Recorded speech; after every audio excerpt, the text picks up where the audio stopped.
Okay, good evening. I'd like to call the meeting to order. If we could all rise for the Pledge of Allegiance. The flag's over in the corner there. Pledge allegiance to the flag of the United States of America and to the republic for which it stands, one nation, indivisible, with liberty and justice for all. Thanks and welcome to everyone. Just one note now that we're 2 months into the beginning of the year. I just want to commend our staff and faculty and staff, all the staff, for getting us to this point. You know, I was just reminded where all the pitfalls of this COVID experience are. Tonight, watching the news, I noted that Portland City Schools have had to cut back on busing because of some sickness. Some drivers that are out because of COVID, and they're trying to staff up with some additional drivers. But and it's just that any number of things could go south at this point, and for us, they haven't. And I think that's in part due to really some excellent planning that our administration and our faculty have done getting into the year. It has to do with the cooperation of our community and our kids to get us to this point to deal with those COVID protocols that we put in place. And I just want to express my appreciation, and I think I could speak for the board on this, our appreciation to everyone who's gotten us to this point. It could change overnight. I think we all realize that, but let's be thankful for where we are right now. So, okay, item 4.0, we have minutes from the meeting of September 27th. If we could get a motion to approve those minutes. Okay, is there a second? Okay, we have a motion by Bill, second by Lou. Any corrections, comments? Yep, Lorna. So the only correction or clarification is on page 4, 1, 2, 3, 4, where it's talking about pool testing. And at the top of the page, it says, second paragraph, Superintendent Joseph reported that we cannot accept home tests, but the rapid or PCR tests are now allowable. I think, and Katie, you can chime in, I think what you were saying is that if they're clinical, because a home test is a rapid, but the rapid or PCR are now allowable. But I think you were saying that only if it's clinical, not home. Yeah, that would be correct. Now, I'll have more questions on that later in the meeting, but I just thought it might be worthy putting that clinical in there somehow.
Oh, I'm sorry.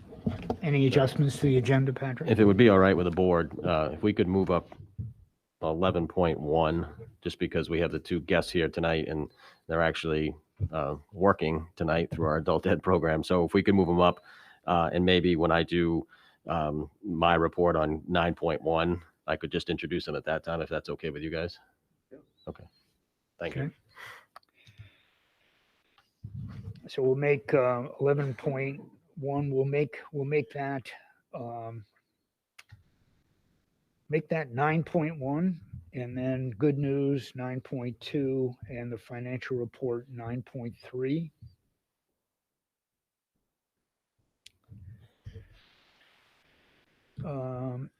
Okay, thank you. Item 6 on the agenda, public session. There's no one from the public present, I believe. Okay. 7.0 committee reports. 7.1 facilities committee update. Bill? Facilities got together once again primarily to discuss the issue of the solar energy, which is part of tonight's agenda, with a great deal of material and a lot of work to do for us this evening. Dave Richards and Patrick are with us, and the committee voted unanimously to recommend revision as our vendor. Number one, it's a good idea, and number two, to recommend revision as the vendor to implement a program for us, subject to the approval of the board.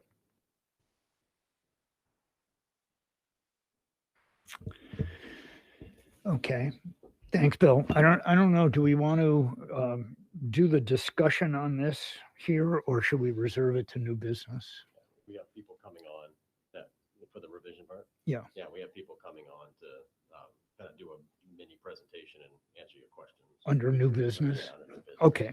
So, Okay. and So- Bill, I don't know if you want. I mean, Bill or Dave, did you guys, I mean, we talked about some of the other projects that were either in the process of or that were that are coming up soon. I don't know if you want to touch on those or not. It's up to you.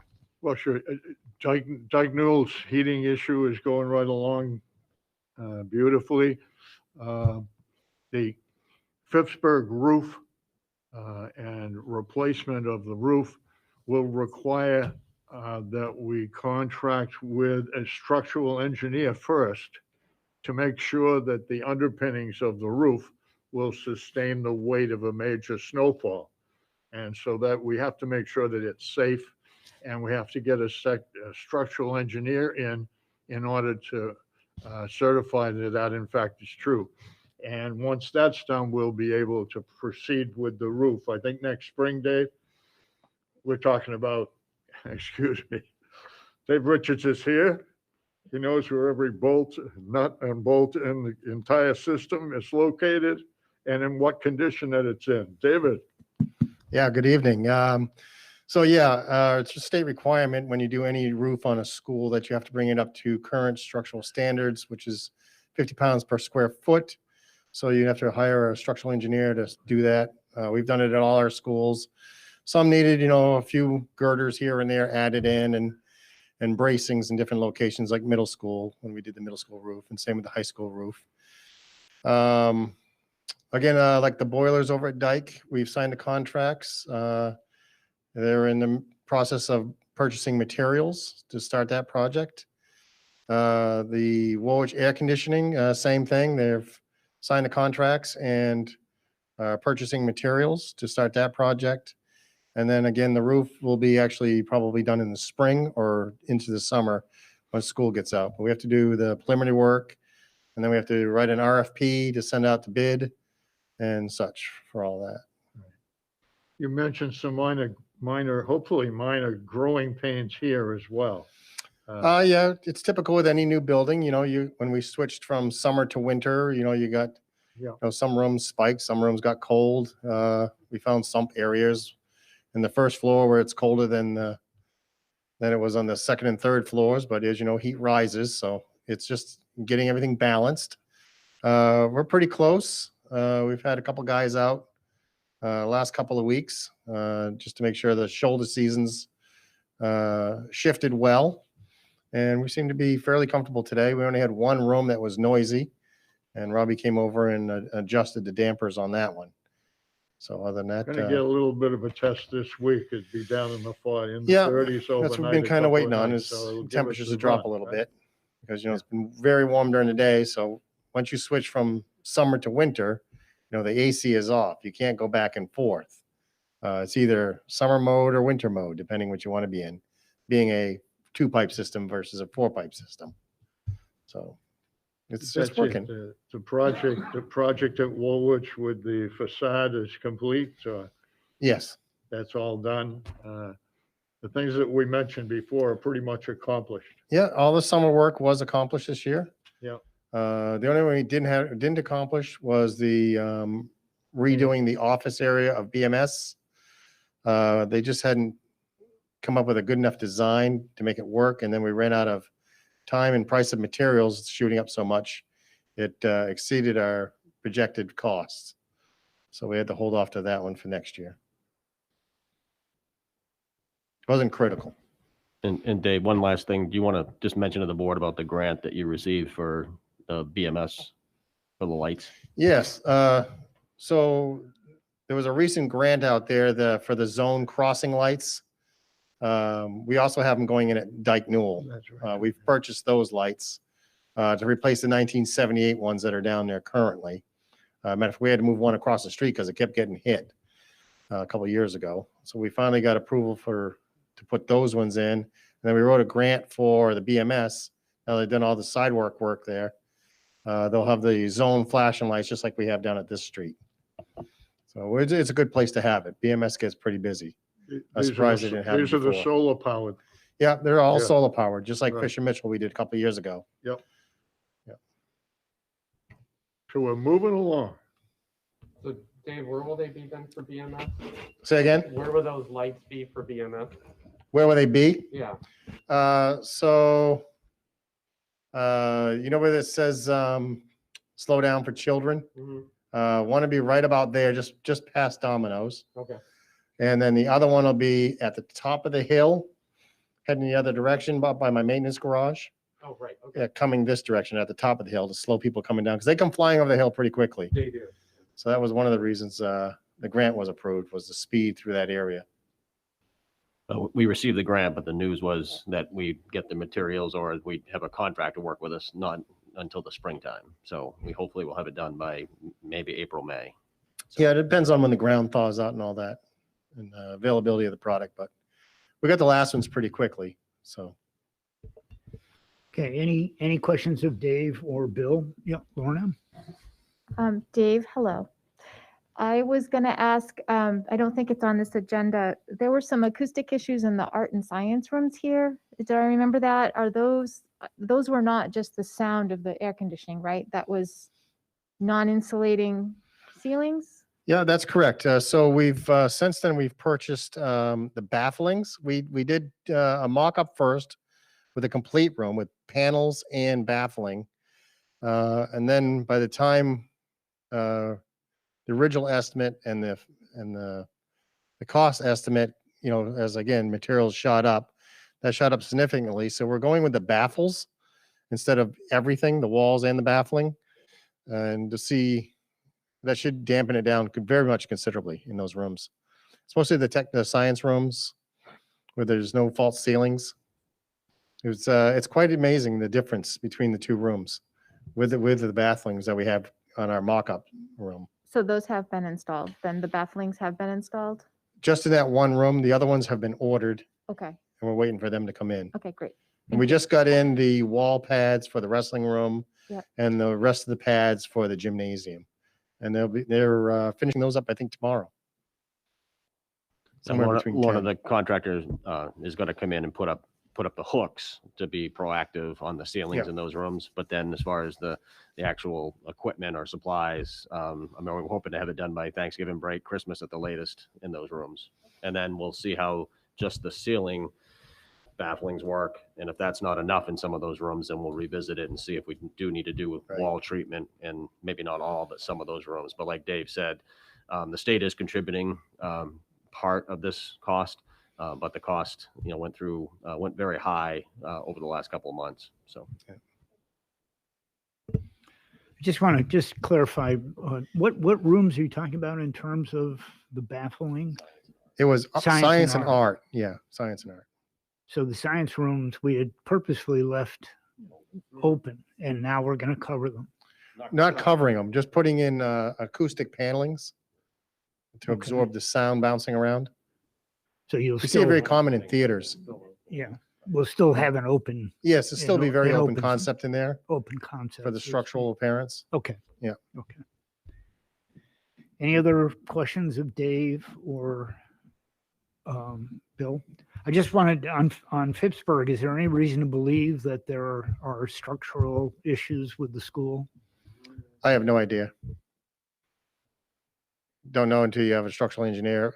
See, the old code was 40 pounds per square foot, and the new code is 50 pounds per square foot. So whenever you do an upgrade to a roof on a school, it's a requirement of the state to bring it up to current codes and standards. PES has been there since 1950 something. You know, 56. I was just a boy. Yeah. okay. Okay. Thanks, Dave. Yeah. No questions, right? Thank you. Thanks, Dave. You're going to stay around for the I am. social or the solar billing discussion. Curriculum and assessment, 7.2. Katie? Sure. It's nice to be able to report to the board that we've gotten back into some of the curriculum work we sort of had to leave off last year for a lot of COVID reasons. And so I just wanted to give a quick report on some of the things that are happening. And then maybe later in the year, I'll go into more detail about one of these things more specifically at one per different meeting. Does that make sense? So in terms of what the elementary, middle school, and high schools have been focusing on during the professional development days, high school has been very much starting to dig into the NEASC work for accreditation. And so they had a presenter. They've been working on their self-reflections. They've broken into subcommittees to start compiling evidence for what will need to be submitted.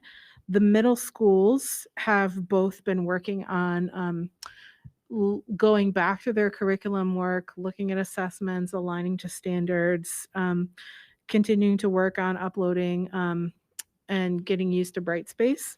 And then finally, our elementary teachers and staff have been working on finishing up their literacy focus that we started, you'll probably remember, a couple of years ago. We had gotten through the purchase of the new materials and the training on them, and had left off at needing to focus on phonological awareness and foundational skills. And so that's what we've been working on. In terms of the outlook from here, we will plan on, I've had conversations with Maine Math and Science. And so at the very end of this spring through next year, we'll shift the focus K-8 on doing some professional development in the area of math, and then also looking at the curriculums we use for math and making sure that we feel like there's still a good choice moving forward. And so that will be something I'll talk about later in the year. And I think one thing that feels really good in terms of where we are with sort of the COVID gaps that I'm sure you've heard everybody talk about is we've really been working this fall on getting all the assessments in for students and having collaboration meetings where we look at everyone's data to see, is there a literacy gap? Is there a math gap? Is there a social, emotional, or behavior, problem that needs to be addressed? And so we've been getting students' plans into place and trying to put interventions into place. And this would be all the way up through the middle schools. The middle school looks different.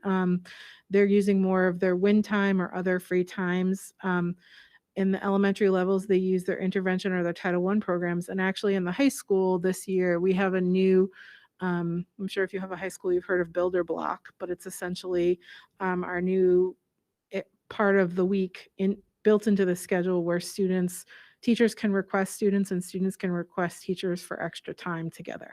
And that's been really successful too. So I feel like, if there are some upsides of COVID, and one is that it's helping us have some urgency around how to really focus in on where students need the most help and try to provide those interventions.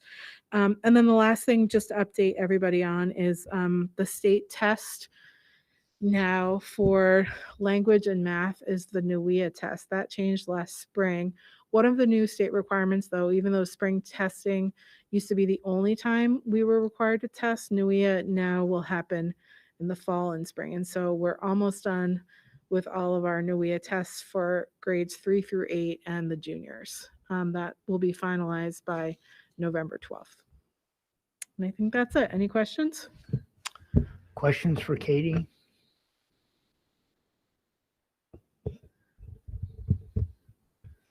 No? Great. Okay, thanks, Katie. Well, actually, I do have a question.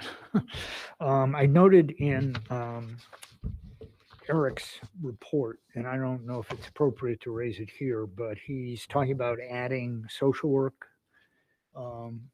additional social work services to the school. Is that what's the status of that? Sure. So we have a posting up for the high school, and we're currently collecting applications. And this is something that we saw a need for pretty early on in the year. And while we're still waiting on the ESSER 3 ARP funding, this would be an extra position we would hope to fund with that money. So we just wanted to kind of get ahead and collect resumes now. And different than a social worker who might, have a full caseload and have no other time in their schedule for other things, this would be some more preventative care for students, some triage support when a student who's not usually on someone's caseload is having a really hard day and spending a lot of their time in the office. And so we hope to use a position like this for the next 2 years in the high school and potentially some of our other schools, to try to, not just do Band-Aids on some of the things that have come up for students with all the time at home and the less structure, but to really try to get ahead of some of the issues that they're struggling with. So that's what that position's for. And the judgment by the principals. It's very welcome. And we're well covered in middle school and our other schools. Do you want to go? I mean, part of the piece that we'll send to you as a FYI is when the ESSER ARP gets approved, is send you like the buckets with the amount of money. We'll also put that on our website as well. So that social work piece, we do have about, as many as 4 to 5 social work positions that we have in there. That doesn't mean that, we're going to need to employ them all ASAP, but it is a common conversation at the ad team level about providing additional support to help students and families. Okay. So, Okay. Thanks. Any questions? No. Okay. Thank you, Katie.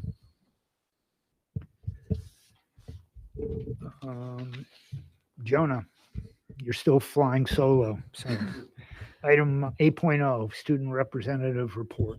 Hello. So actually something to note for the student representative report is we've generated some interest in the junior position, and we have 2 applicants who will be interviewed by the Student Community Liaison Council and myself later this week, and we should have a selection before the next board meeting. So that's good news. A little less intimidating to go before the board with someone else. As far as the high school is going, I think the sort of initial transition period into the year is over. But for seniors, their college application deadlines are fast approaching. I have a bunch of mine November 1st, actually, so very soon.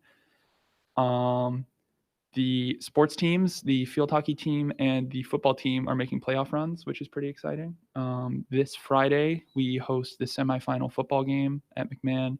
And sometime this week, the field hockey team is in Cape Elizabeth for a playoff game.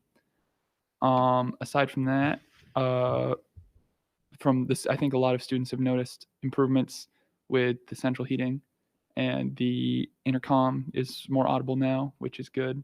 So everything running smoothly for the most part. Okay, thanks, Jonah. Any questions of Jonah? You want to put him on the spot while we have him? No. What's the pulse of the student body? Everyone's still pretty enthusiastic about being in school 100%, do you think? You're not going to find a ton of people who will admit it. I think it's sort of back to the attitude of, typical like being begrudging about going into school. But I think deep down, everybody's actually really, really happy that they're back 5 days. And I think it's good for everyone's personal and academic wellness. Yeah. Okay, very good. Thanks. Thanks, Jonah. Okay, 9.0. We're going to start with the report on adult education. Alan and Dawn are with us. And thanks for being here. Go ahead.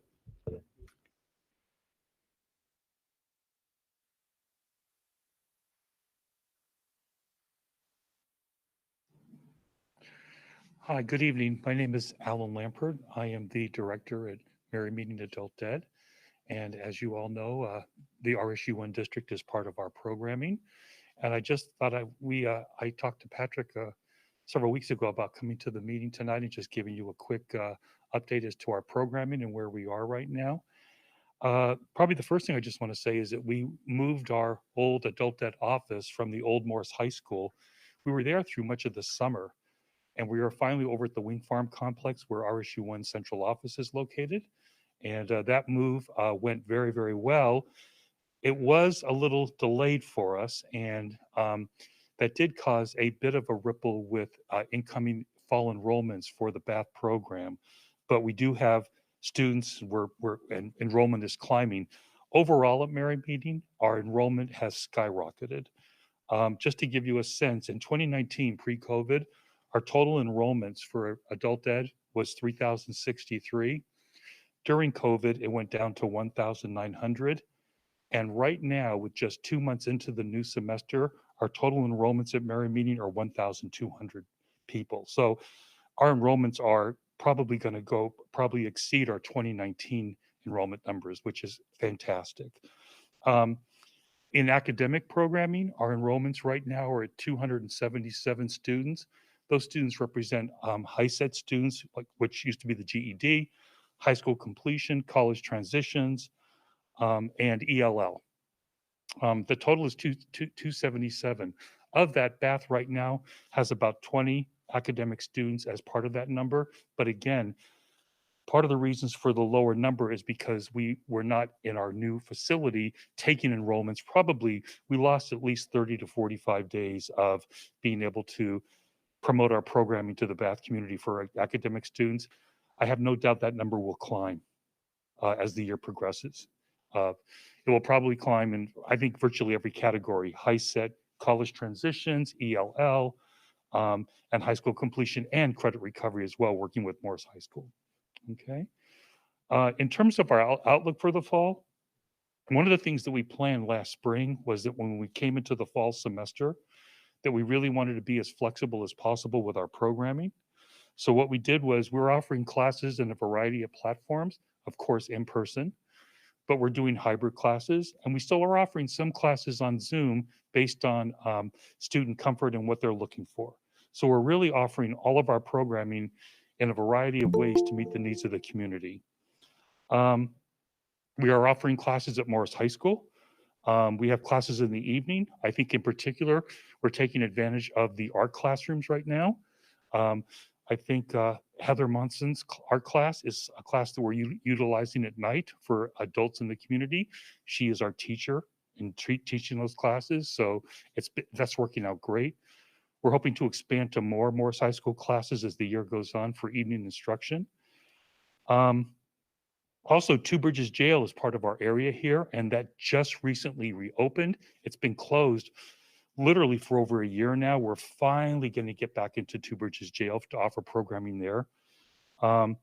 And one of the things that Don has been working on is trying to create a senior survey for some of the senior centers around the community here in Bath, trying to get a sense of what might be classes of interest for the seniors in the community and see if we can put together some programs or classes to meet those needs. And finally, I'll just mention that this coming Wednesday at 3 o'clock, we're having an open house to celebrate the new opening of our office at Wing Farm. We put a couple of cards over there. I think invitations did go out. We're looking for a pretty good response from the local community. And Don reached out to the culinary program here, and the culinary program here will be catering the event. So I think that'd be kind of a nice touch as well. So those are our updates. I'm happy to take any questions if you have any from any of our programming. Any questions of Alan or Dawn? Yep, Lorna? Hi, thanks for coming. Can you remind me how the classes are announced? I think we get a flyer in the mail. You must have a website. Do you have other ways that you get the curriculum out in the community or the offerings out in the community? The primary way that our classes are promoted in the community for all 10 communities is through our print catalog. That by far and away is our biggest piece of marketing material. And we usually send 2 to 3 of those pieces out a year. The total number for everything is like over 50,000 pieces go out for reaching all 10 communities. So that that traditional form of marketing still by far and away reaches the most people. Most people respond to the print catalog because it's something people can look at, put down, they can go back and look at it later. We do have our website that we use as well that promotes our classes. People can register online and take our classes that way. And we also send out a monthly newsletter to people that have taken our classes in the past that reaches several thousand people. That promotes current classes or upcoming classes that are like right around the corner. So between the print catalog on our webpage, those are the 2 primary ways in which we market our programming. You're welcome. You know, Alan, you mentioned ELL. Just how much demand? What are our numbers in the RSU for that service? When I first came here a couple of years ago, there was a fairly healthy cohort of ELL learners. Mostly, I want to say from Congo and West Africa. They were taking evening classes at the Old Morse High School, and then there was a huge influx of ELL learners at Brunswick Landing. And that became sort of a fulcrum of major ELL activity in the general area here. And then COVID hit. And once COVID hit, all of our in-person classes stopped and we had to pivot to Zoom programming. And ELL students here, I don't think it really took all that well to Zoom classes for that instruction. In fact, ELL enrollment across the board dropped for us as well.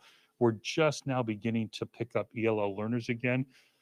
We're talking about possibly opening up some ELL sections here if we can get enough students who are interested in taking the class. So as of right now, I would say that level of programming is minimal, but we're hoping to see it grow in the next several months. Okay, thanks. And just if you could, in Dawn's report, you indicate you're having conversations with Julie Kinney. Oh, yes. Regarding, if you could just let us know what that's about. I guess. Sure. Yep. So Julie and I both serve in different capacities in our professions here in the state of Maine. I'm a member of the Maine Adult Education Association Board of Directors on their executive committee. And the MAEA board reached out to the governing board of the regional technical centers in the state of Maine. And there was a conversation, and I was on the conversation, as was Julie, who serves on their executive committee as well. And part of that conversation was ways in which we can expand programming and cooperation between adult education and the technical centers. After that meeting was over, actually it was the night of the grand opening, Julie and I had a chance to just chat for a few minutes, and we want to start to have some discussions about other ways in which we can expand programming with adult ed and the tech center. A natural one would probably be something like evening CNA training. We do our own CNA training. She has her own program. It might be nice to kind of merge a couple of evening type programs in CNA. We're probably going to look at some other types of programming that lead to certification for workforce development, but those are still in the early stages. I know in Maine, in some programs, they're using welding as an example of doing that. But Julie and I really need to sit down and talk more about what that might look like. It might be welding, it may not be. It's definitely going to involve healthcare, that's for sure. But beyond that, I'm not sure. Thanks. Yeah, I certainly would encourage that conversation and look forward to some proposals that perhaps bring the tech center and the adult education program together where they can mutually benefit from that Totally agree. cooperation. So yeah, great. Thank Okay. you. Thanks, Alan. Questions? No? Okay. Thank you very much. Thank you.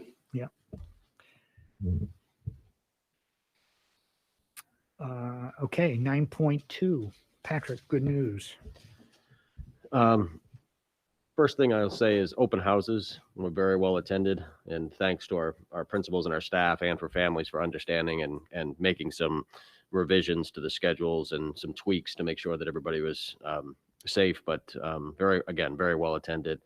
Field trips, you saw those in your packets. We're starting to get back into those. Gulf of Maine Research Institute, the flow trips, even though they look different, the ecology school, the Chewonki science camps, and other trips that we use to enhance the curriculum.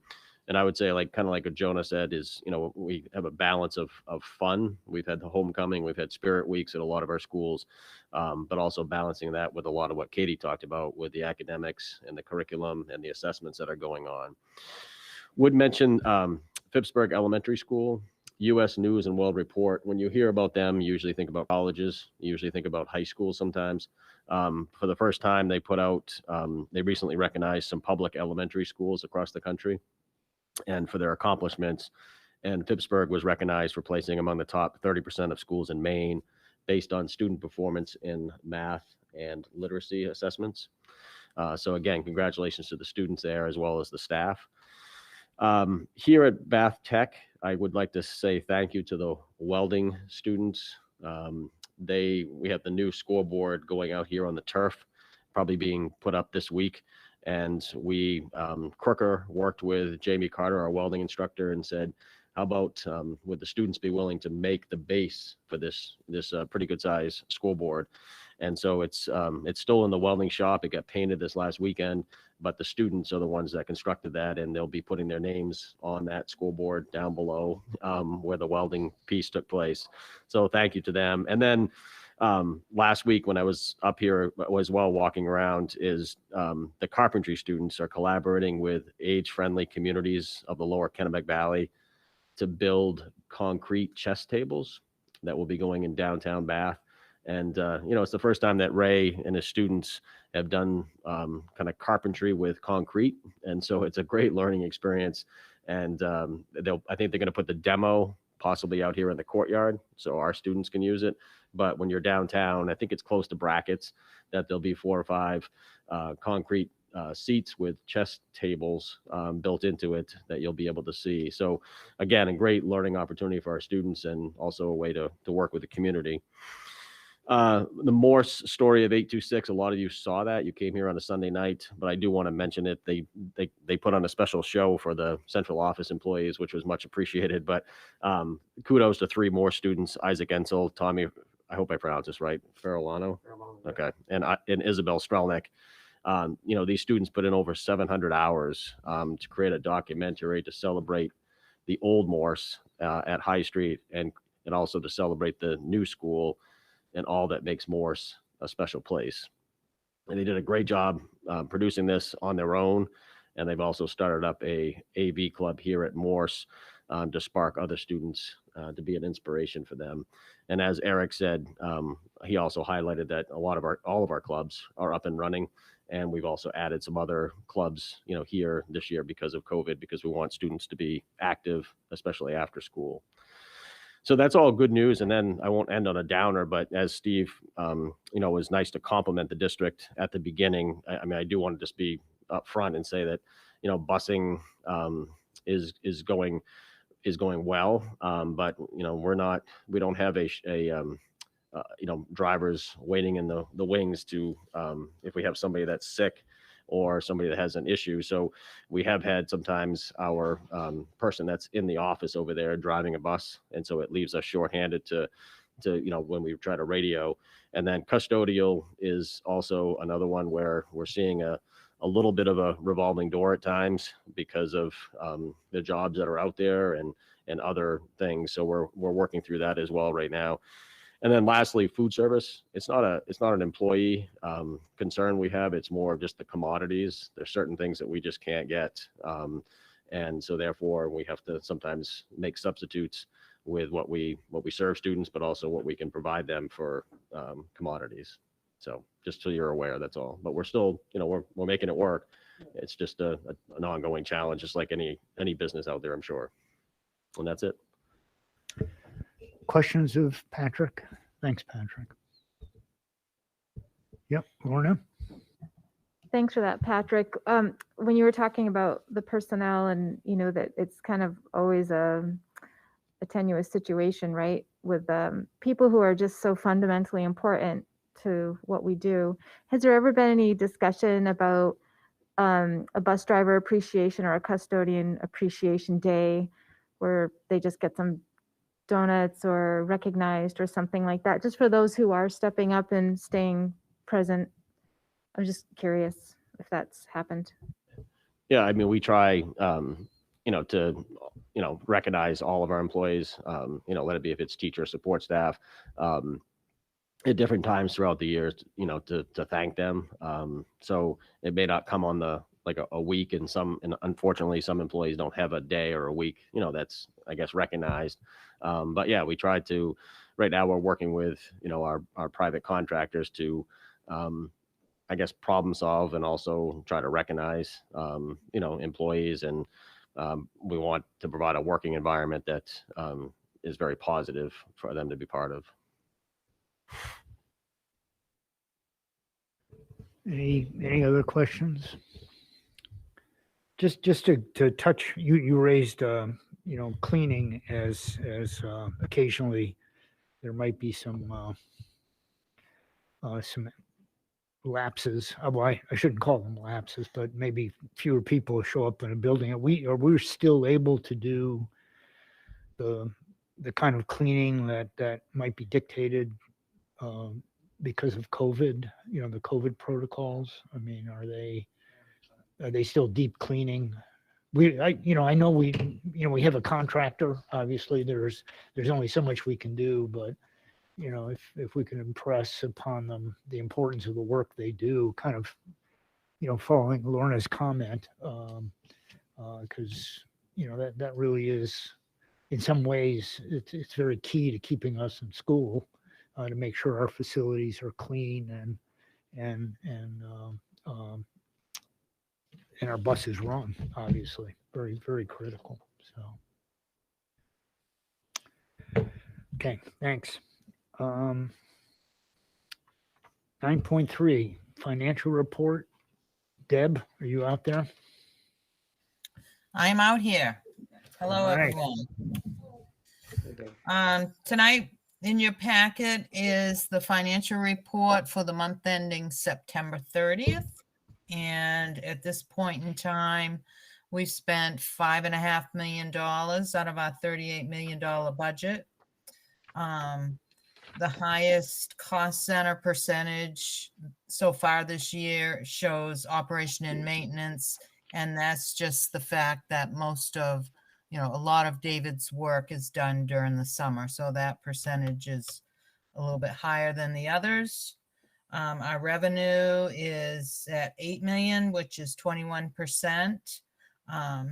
And our two federal grants that are active right now, the ESRF1 basically is still funding the nurse position in Pittsburgh, and also is picking up the additional nurse that we have throughout the district. ESRF2 is the 1.8 million grant, and we've spent 321,000 of that. And that's the one that's supporting those 11 FTEs, teachers, and 8 ed techs. I did include in your packet this month, first time ever, just a different view of the expenses and the revenues, and it's just a monthly basis. So when I say the spending has begun, if you look at September, you can see that's when all the teacher salaries and ed tech salaries really begin. So that's the larger increase in expenses, 3.8 for the month of September. Also, if you look down below, it shows previous years by month. And like this year, it shows 8.9%, whereas last year it was like 5% and then 7% the year before. And that's just one of the main reasons is there's 3 pay periods this month. But it's another way of sort of keeping your eyes on things. And, you know, if something was out of the norm, it would jump out at you. And then we can look further. Morse High School, like I said before last month, I mean, it's just basically winding down now. So we have a balance there of about 700,000. And that's it. Questions? Okay, thanks, Deb. Any questions of Deb? No? Okay, thank you very much, Deb. You're welcome.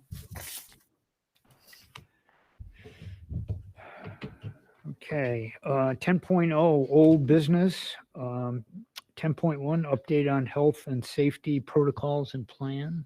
Patrick, is that you? Yeah, I'll start and then let Katie chime in, and then we'll just stop and see what questions you might have. And we have Nate Priest on the phone as well, just to talk about winter athletics that'll be coming up, soon. So just a quick thing, and we can put these in the minutes so you don't have to write them down, but just we submitted our staff rates, vaccination rates for September. So it's the second month we've done it. BMS around 83, Bath Tech 80, Dyke Newell 83, Fisher Mitchell 80, Morse approximately 90, Phippsburg 100, Woolwich around 90, and central office around 80%. We'll have to do that until they tell us, to stop through DHHS. And so as student rates, we had our nurses go through, and want to thank them for doing this again. And so at BMS, these are approximates. 58% are fully vaccinated. At Bath Tech, it's 60%. At Morse, it's 65%. And at Woolwich, it's 56% of those eligible, because Woolwich and BMS, have some students that aren't quite old enough to be eligible yet. And I know this has been brought up a couple of times, but the state reports that we're in the 90s, and that's a discrepancy. And this came up at our Mid-Coast Superintendents Group, and we're all reporting our actual numbers in the next week. Some people haven't crunched those numbers yet, but we're sending those into our representative, who the Department of Education is aware of that, and they're going to be sharing with DHHS. The response that I received back from DHHS was for the denominator of how they came to 90 to 95% is, they use a student enrollment that an SAU is responsible for.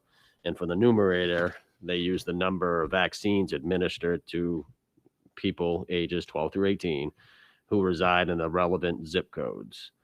So Hyde could come into play there a little bit, and West Bath could come into play there a little bit. So what was used as a term in a meeting last week was kind of some imperfect math, as some towns share zip codes. And so when students receive their vaccination, what do they ask them? They don't ask them where they attend school. They ask them, for their zip code. That's it. So again, that's the discrepancy. And again, we'll be sharing that. I don't know that DHHS is going to change their dashboard, but there certainly is a discrepancy, and we're not alone. I think every district is in the same kind of or similar boat. Positive cases, we've had 22 positive cases since day one, since school opened. We're not talking about preseason, and approximately 33 quarantines from school as a result of that. And then thanks to Katie's help and Mid-Coast Hospital, that collaboration, we've set a we're not releasing this yet, but we've got a kind of a tentative date in November as well as a tentative date in December for ages 5 to 11 vaccine clinic.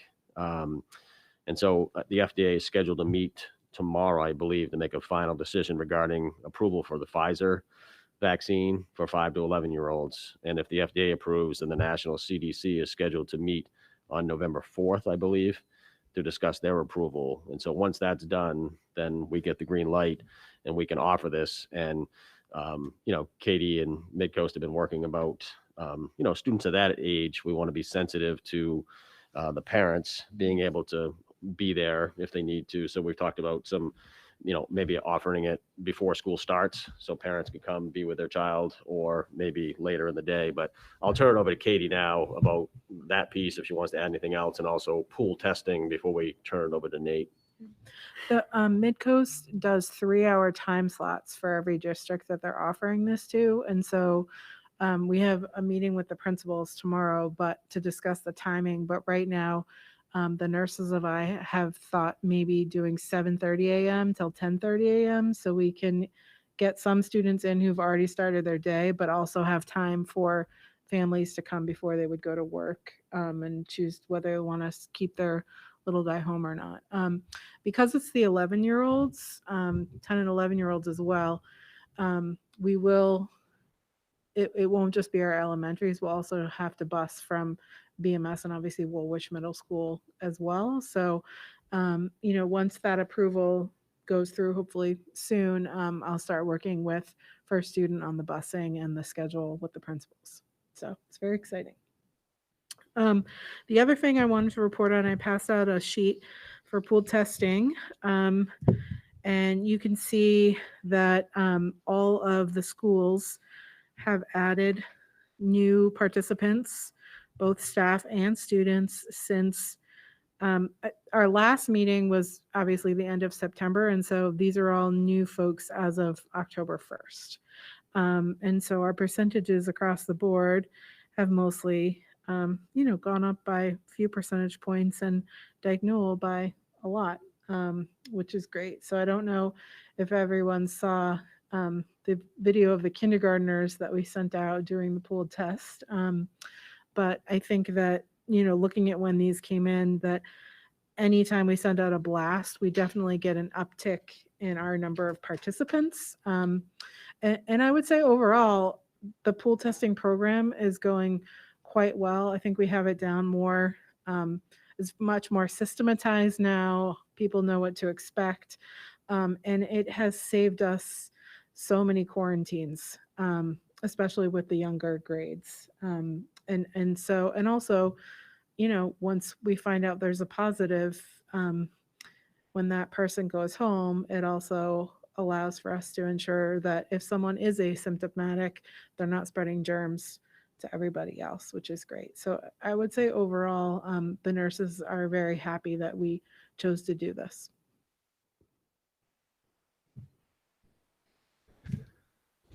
Okay, thanks, Katie. Thanks, Patrick. Questions?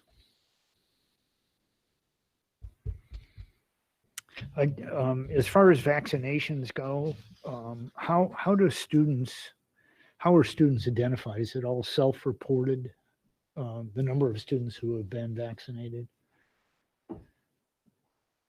I mean, obviously it's self-reported, but I guess I'm wondering if there might be an undercount because some students just don't. No, our nurses have access to Impact, which is the state database for vaccinations, as well as they have, the people that can pass their cards in or tell them that they've been vaccinated here. So that's a pretty accurate. Pretty accurate count. Yeah, it's Okay. approximations, but I think it's pretty accurate. Yeah. Okay. And I just, I can understand, personally understand it's some reticence on the part of parents who might not want their kids to get vaccinated. I don't necessarily agree with it, but I can understand it. But with pool testing, I really struggle understanding why folks would opt out of pool testing. And maybe someone on the board has some insight on this. I mean, it's a fairly it's a process. It is a medical process procedure, and we heard parent comments on that when we had one of our during one of our public sessions, and I understand that. But any sense why folks are still reticent to participate in pool testing? I don't know if these percentages are representative of other districts. Do you know? I mean, is this what other districts are experiencing? for example? I haven't reached out to other districts. I don't know. I think we were actually pretty, one of the first to be fully onboarded and have the system going this long.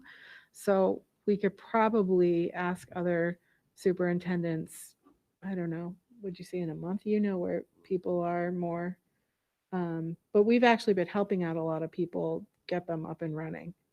So I don't know if we really have numbers to compare. In terms of why someone wouldn't want to do it, to be honest, I really haven't talked to many families.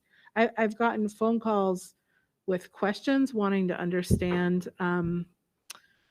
the difference between, if there's what the first test is, which is a PCR test, versus if a positive comes back, how is that different than the second test, which is the 15, they wait 15 minutes and you get your results right then. It's the rapid antigen test. And so it's more around that. And, but the comments haven't come in about why they would choose not to. So I don't really feel like I can comment on that. Anybody have any, Lorna? It's all anecdotal, of course, but the little bit I've heard is, and this is at older levels, older kids who are vaccinated. So again, it's just hearsay, but some kids I think feel, they've done their part, they're masking, they're vaccinated, they're going to school with kids who aren't, what difference will it make? And again, that's all stuff that's can get, we can cross that bridge, but I think it just comes down to messaging. And then also knowing that, there is the process of getting tested clinically as well, and trying to understand, well, why can't my negative pool test that I might get on Monday count if I get the sniffles on Friday? I think the answer is no, because now you're symptomatic. So I think there's some messaging with older kids that now I'm just, it's like one more thing, and it doesn't mean that they don't want to. But I think for those families that are doing what they feel keeps everyone in school, it's like an extra step, but yet then if we get the sniffle, we can't use a home test. We have to get a PCR. We're going to miss 2 days of school waiting for the PCR potentially. I think it's just messaging. I don't think it's any kind of, and again, it's all hearsay, but it's just from feedback.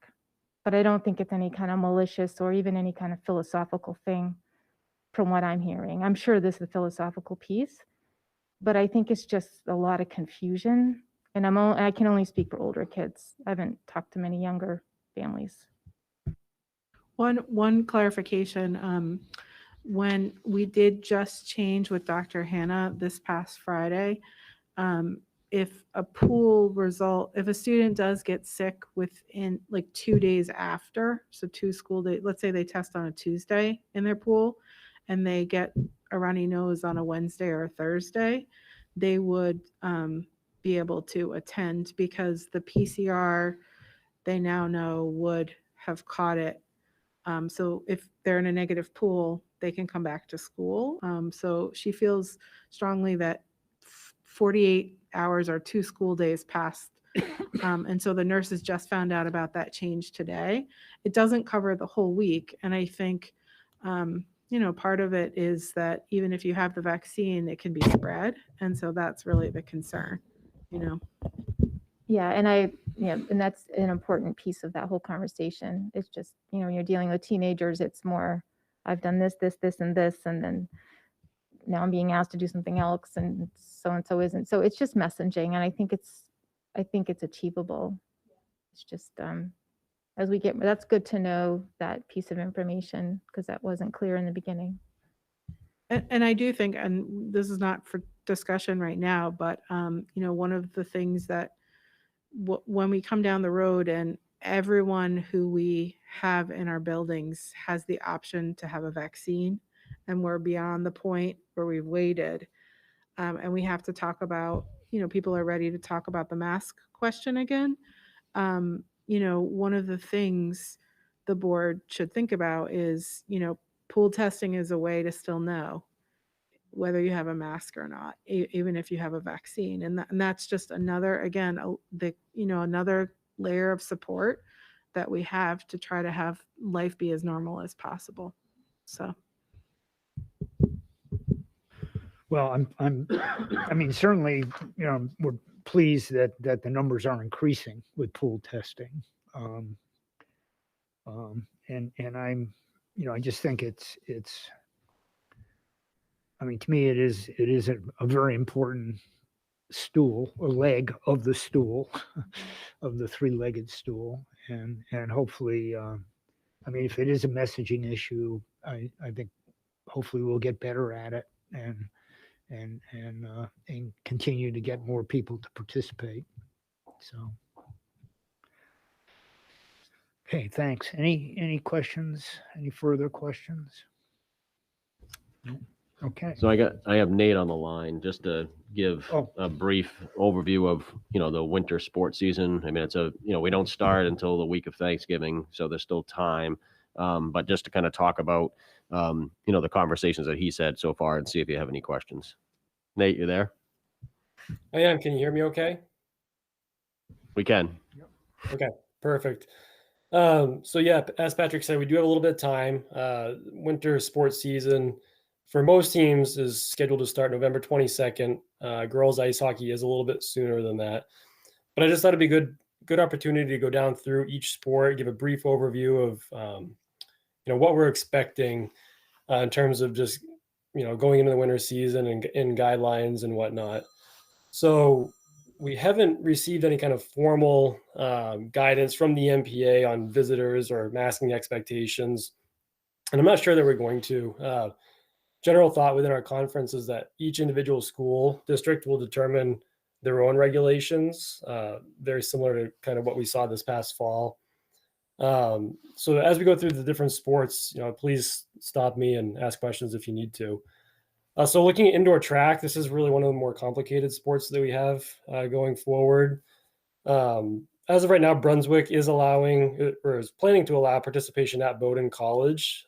That's where we typically practice for indoor track and have several home meets during the winter season. However, Mount Ararat is thinking that they're going to probably steer clear from going to Bowdoin College. I'm going to read you their guidelines. They are pretty in-depth, and you might be able to see why some schools are going to want to steer away. So students and coaches, they're permitted to utilize the facilities and would be required to follow their indoor masking guidelines. Currently, masking is required during practice and competition while moving throughout their buildings. Verification to include a review of vaccine cards or photo IDs, which is the same requirement in place for contractors, spectators, et cetera, to get onto campus. Students and coaches who are not able to be verified as being vaccinated need to provide a negative antigen test confirmation to the staff prior to arrival on campus. Each day, the student or coach would participate in an indoor activity. And then masking at all times while on campus, both indoors and outdoors, including while practicing and competing. And then as far as spectators goes, they're permitted to attend contests with a current cap of 960 in the Watson Arena. That's where the indoor track facility is, and 120 in the Greason Pool and Farley Fieldhouse areas, respectively. So spectator policy is to be in line with their current spectator policy, and they just include a link to that. And then high school staff are responsible for verifying vaccine status of spectators and enforcing indoor masking requirements, if applicable. So like I said, Brunswick right now they're gearing up towards participating at Bowdoin, while Mount Ararat is attempting to steer clear. We are looking at USM and UMaine Orono as possible destinations for meets. Ice hockey follows under the same guidelines. Typically in the past, we do go to Bowdoin for practice, but we're looking at different facilities such as Lewiston Coliseum or maybe even North Yarmouth Academy. We do have 4 boys and 2 girls currently who are interested in playing ice hockey, so they'll certainly be impacted. Swimming, it should look pretty similar to last year, although a return to in-person meets is expected for this year. We do currently practice and compete at the Bath YMCA. I will say that there are currently no testing, masking, or vaccination requirements at the Y. And there's also no limitations on lane capacity or spectators at the Y. Wrestling, another complex sport, haven't received word on what the season will look like yet. According to the Kennebec Valley Athletic Conference, there is a shortage of officials in the state of Maine with only 16 current officials in Maine. So that will create a whole set of new problems and challenges. There is talk about possibly doing dual matches if wrestling is allowed, spread out throughout the week. Basketball, that should look pretty similar to last year in terms of just the expectations. Cheering, initially they did talk about holding virtual meets, but they did have a coaches meeting yesterday, and there was a lot of discussion around this, and now there's been a shift to actually hold in-person meets. And unified basketball should start in late January and look pretty similar to last year. So like I said earlier, the MPA hasn't come out with any sort of formal guidelines or expectations yet. I wouldn't really expect anything until the fall sports season's pretty well wrapped up. But I think that a lot of the conversation just needs to be focused on really spectators and masking requirements within our district, and then possibly exploring to, what are other districts doing or what are they anticipating in hopes to really accurately align with those districts. So that's really just a very brief overview of what we're expecting for each winter sport. Does anybody have any questions? Questions of Nate? And I would say that just to preface that, we have had one meeting with the Mid-Coast group from Bath down to Camden, because we do feel it would be important to have similar expectations in our facilities, because we can control those. And we're having another meeting this week, but the majority of the people on the call last week were obviously they were in favor of having the masking requirement indoors that we have for students, that they would be masked during competition and during practices while they compete, here at our facility. And then it's those other facilities like Bowdoin or other facilities that we need to the why is work with them to do that. So, and we also will be talking with our neighbors on the other side again, because for spectators, for example, Nate and I have talked, we would like to make sure that, that people can come and watch their children play sports, but would it just be local, just the home crowd that could come, or our school is going to allow home and visitors to come? Do you have the capacity to do that? And so those are the details we're trying to work through. Okay, thanks, Nate. Thanks, Patrick. Lou? No. No. Okay. Any questions of Nate? Yeah, Lorna? It's either Nate or Patrick. So just on the timing, did you say that it's after Thanksgiving or before that the sports season officially starts? It's the week of the 22nd, I think, is a Monday. And we meet after that? We do. I think, We would have to do a special meeting or something. either a special meeting or the fact that I don't know that week we would be going to an actual facility. It would just be the fact that right now, Dr. Hannah's recommendation, and Nate and I have talked as far as, requiring masking for, for that first week, before we have our meeting, but having masking for competition and for practices. Yeah, and I think I'm just really, as anyone is, I'm really concerned for the wrestlers. So if there's any creativity at all that we're allowed to consider, whether that's the pool testing or the masking or whatever, I'm sure everyone's worried for them, but I just don't want to lose sight of that. If the official thing gets figured out, there's always something, but. Nate can speak to this better than I can, but I think wrestling is that difficult one that I think the MPA may communicate. It may be the only sport they communicate about, but do you agree, Nate? I do. I think that everybody's really, and when I say everybody, just those within our conference specifically and wrestling schools across the state are hoping for some sort of formal guidelines to come down from the MPA around what will wrestling look like this year, because just the nature of the sport. The last meeting that I did have within the KVAC, our conference, there was a lot of optimism that wrestling would happen, but there's just a lot to really kind of wonder what that will look like in terms of masking, distancing, spectators, just given the the nature of the sport.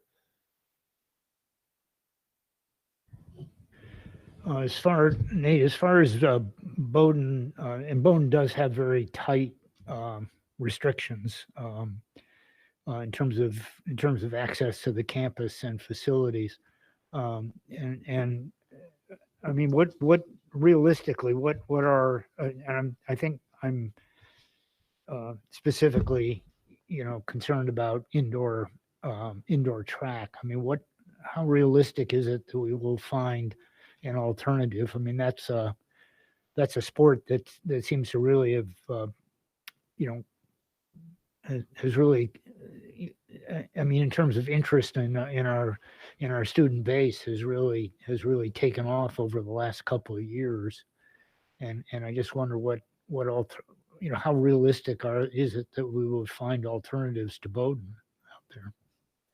That's a good question, Steve. I think that it is fairly realistic that we'll have a place to compete. I've spoken with two athletic directors, one, here that does the scheduling for, our conference at Bowdoin, and another one in Southern Maine who schedules the Southern Maine conference for USM. And he was very optimistic that if things didn't work out with us in Bowdoin, that we would have some space at USM to at least go to compete. Maybe not necessarily practice, just given the length of the drive that is. But to have a place where we could actually have some meets, he seemed very optimistic for that. Yeah, well, I encourage you to keep those conversations going, and hopefully we'll find a good solution to that. So, okay, any other questions of Nate? No. Okay, Nate, thank you very much. Thank you. Thanks, Patrick. All right. Okay, 10.2, we have 3 policies on second reading, 10.2, 10.3, 10.4. Unless there's an objection, I'll read them all, I'll mention them all, and we'll take them as a single vote. So we have a second reading of board policy BED, which is remote participation in school board meetings. Second reading of board policy GBIA, staff participation in political activities. And second reading of policy CB-R, which is the superintendent's job description. And because these are all second reading, they're all action items. So do I have a motion to adopt these policies? Move that we adopt all 3 of the policies as written. Okay, we have a motion by Bill, second. Second by Lou. Okay, any discussion? Yep, Lorna? I just wanted a clarification, and I've just lost my agenda, but it looked like, 2 are new and 1 is just revised. So it looked like BED is new and the GBIA, the staff participation in political activities, was new. Is that, like, we don't have those right now? Okay. All right. And I did just have a question on one of them when that's appropriate. Now's the time. Okay, so the GBIA, and again, I just had it in front of me. I printed off the main school management one, and it's pretty much verbatim, other than hours, and I'm not looking at it, I'm sorry, I've just lost it. But hours, if anyone else has their copy, adds back in that it doesn't preclude, the policy doesn't preclude mock elections and debates and things of that nature. And I was just going to ask where that came from. Was that out of committee, that inclusion?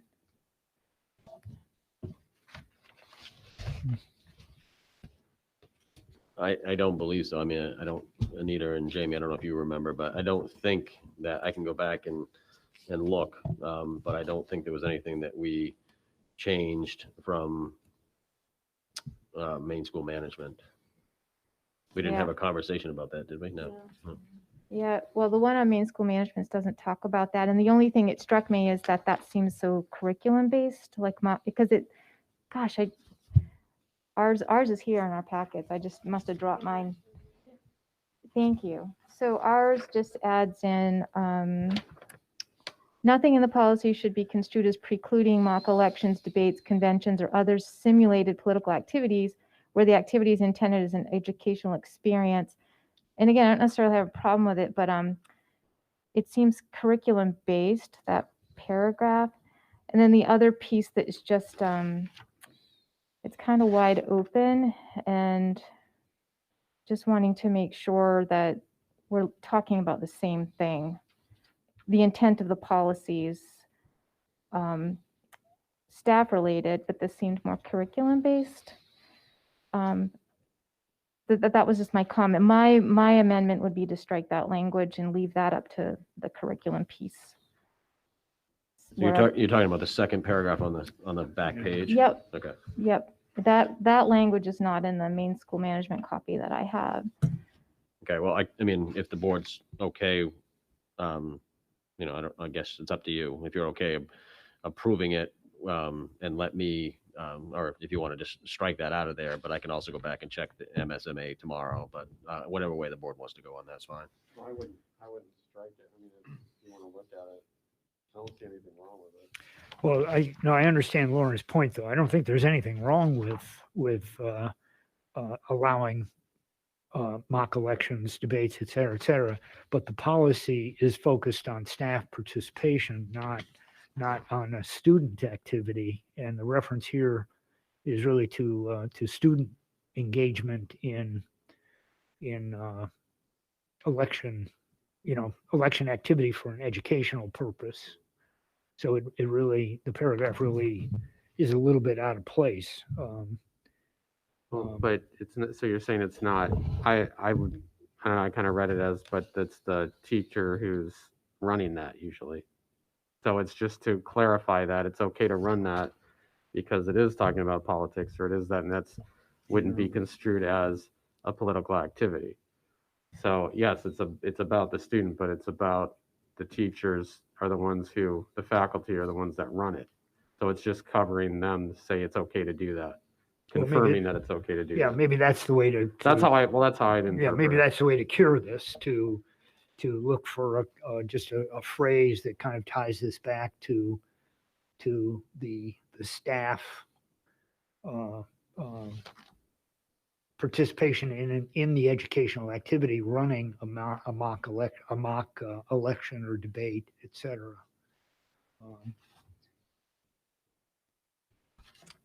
Isn't it implied though?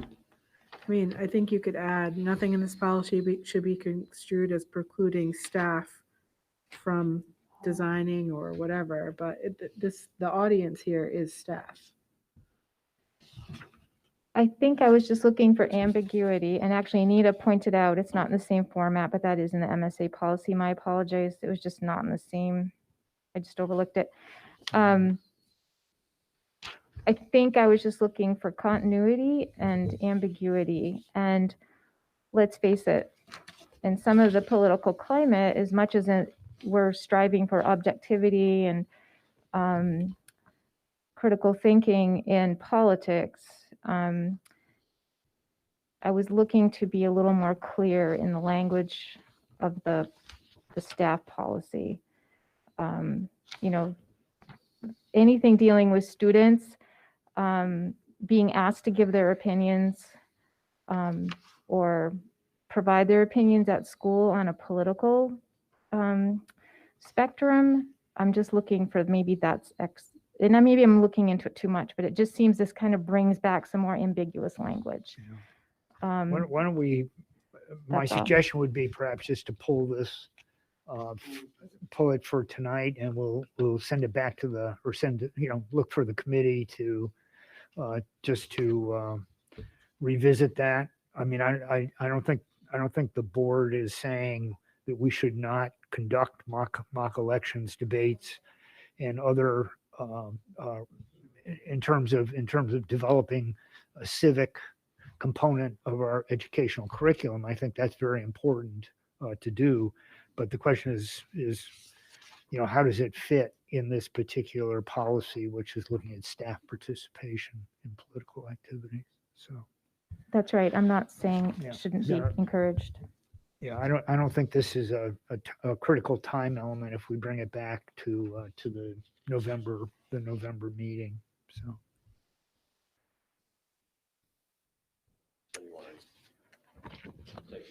Yeah, so if we could take the other two then as part of the motion to approve BED and CB-R,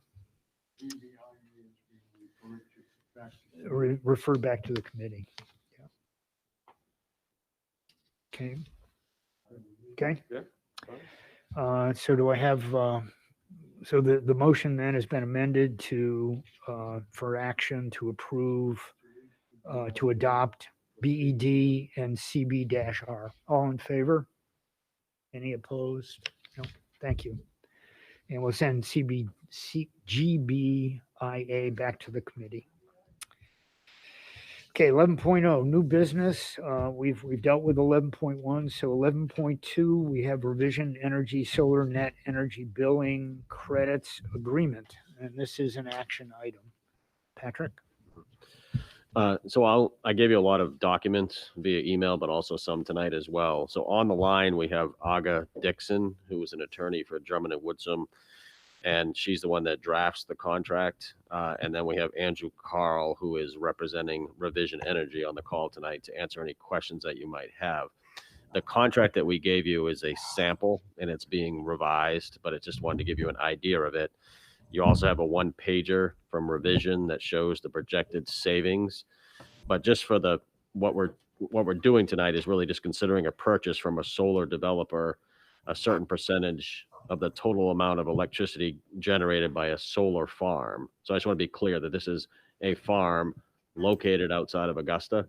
It's not solar panels that will be put on this school or any of our schools in the district, so that we can take advantage of the net energy billing credits that are offered. And so again, there's no cost to us except for the fees to generate the contract, the legal fees. And then it is projected. I know when I sent you on Friday, it was projected over a 20-year period to save us on utility costs. It was to save us around $750,000, but that's been recalculated by Revision to, it might be closer to $850,000 to $900,000 over a 20-year period. So I'll stop there and let Aga start, I guess, just give you a brief overview. And then Andrew's on here as well from Revision if you have questions. When we get right down to it, if the board is comfortable, you have a motion. Whoever does that motion does not need to read that whole page. They just need to read the top motion. And then Aga and I will finalize the contract and sign that if you're in agreement. So Aga, thank you for being with us, and Andrew as well. And Aga, I'll let you go. Hi, Pat. Hi, everybody. Good evening. It's nice to be with you. Just to be 100% clear, I've had some confusion when I've done these presentations before. I represent the RSU, not Revision Energy. So I am your lawyer. And if you have any questions about this proposal, the legal terms, I'd be happy to answer those questions. So as the superintendent mentioned, what you have before you is a 20-year contract to enter into with Revision or their investor to purchase net energy billing credits. And what I thought I would do for the benefit of the school board as well as members of the public who may be listening in is to take a little bit of a step back and talk very briefly about how this program, the net energy billing program, works in Maine, because it is fairly new and it's fairly complex. As you can tell if you've skimmed through the 22 or so pages of contractual language that is in your packet. So, if you've ever, let me start by drawing your attention to your own utility bill. Whether you're a homeowner or a renter, you probably get a CMP bill every month. And if you've ever looked at it very closely, you'll see that there are basically two charges on that invoice. One for the supply of electricity going to your home, and another for the cost of delivering that electricity to your home. Those two charges are the same that the RSU sees on its CMP invoices every month. And the cost of those charges is either what's called the standard offer, which is the default rate that everybody pays, that the Maine Public Utilities Commission sets every year after going through a formal procurement process. Or you may see a competitive electricity supply charge, which allows, because Maine deregulated its electricity market, you can go out, as many school districts do, and purchase your electricity on the competitive market and usually score a better price than what you can otherwise get in the standard offer. But either way, those two charges are what you pay every month, and nothing about net energy billing changes that fact. You will still get an invoice from CMP. You will still have to pay for and procure your electricity either through the standard offer or competitively. So Revision has presented to you a proposal to enter into a third arrangement, a separate contract, whereby you would pay Revision's investor on a monthly basis to purchase what are known as net energy billing credits. Now, why would you do that if you already have to pay for your electricity supply through CMP? Well, the reason this makes sense, and it makes financial sense, is because back in June of 2019, the Maine legislature significantly amended the net energy billing law in Maine and established an arrangement where if you, as a consumer of electricity, have an investment or an interest in an renewable energy supply source, like a solar farm, then essentially for every kilowatt hour of electricity that solar farm generates on your behalf, you get a monetary value credit that appears on your CMP invoice. So now you may be able to see why this makes financial sense, so long as what you pay Revision or the developer of the solar infrastructure is less than the value of that net energy billing credit. That's the savings that you will see, the value of the credit you will see on your CMP bill, and you can apply that, or CMP would apply that to any portion of your bill. So you could reduce both your supply charges as well as your delivery charges on electricity. So essentially what you're doing is you're entering into this separate arrangement in order to take advantage of the net energy billing credit. And the value of that credit is also set by the Maine Public Utilities Commission through a formula that's the legislature established, and they set that every year. The contract that you have in front of you, there are different types of net energy billing credit agreements, but the contract that you have in front of you is what's called a percent discount contract, which means that you are agreeing to purchase the solar energy or the credit generated by that solar energy at a discounted rate of 17.5%, meaning you pay to Revision on a monthly basis the equivalent of 82.5% of the value of the net energy billing credit, and the other 17.5% appears as a discount on your CMP invoice. The advantage of these percent discount arrangements is that you never run into the speculative risk of having to overpay for the net energy billing credit. You're always guaranteed to see a savings. you're always guaranteed to pay less than the value of the credits. So as the value fluctuates from year to year, as it will, the cost to you to purchase that credit will proportionately fluctuate as well. These contracts, however, there are a couple of things I want to draw your attention to because they are long-term arrangements.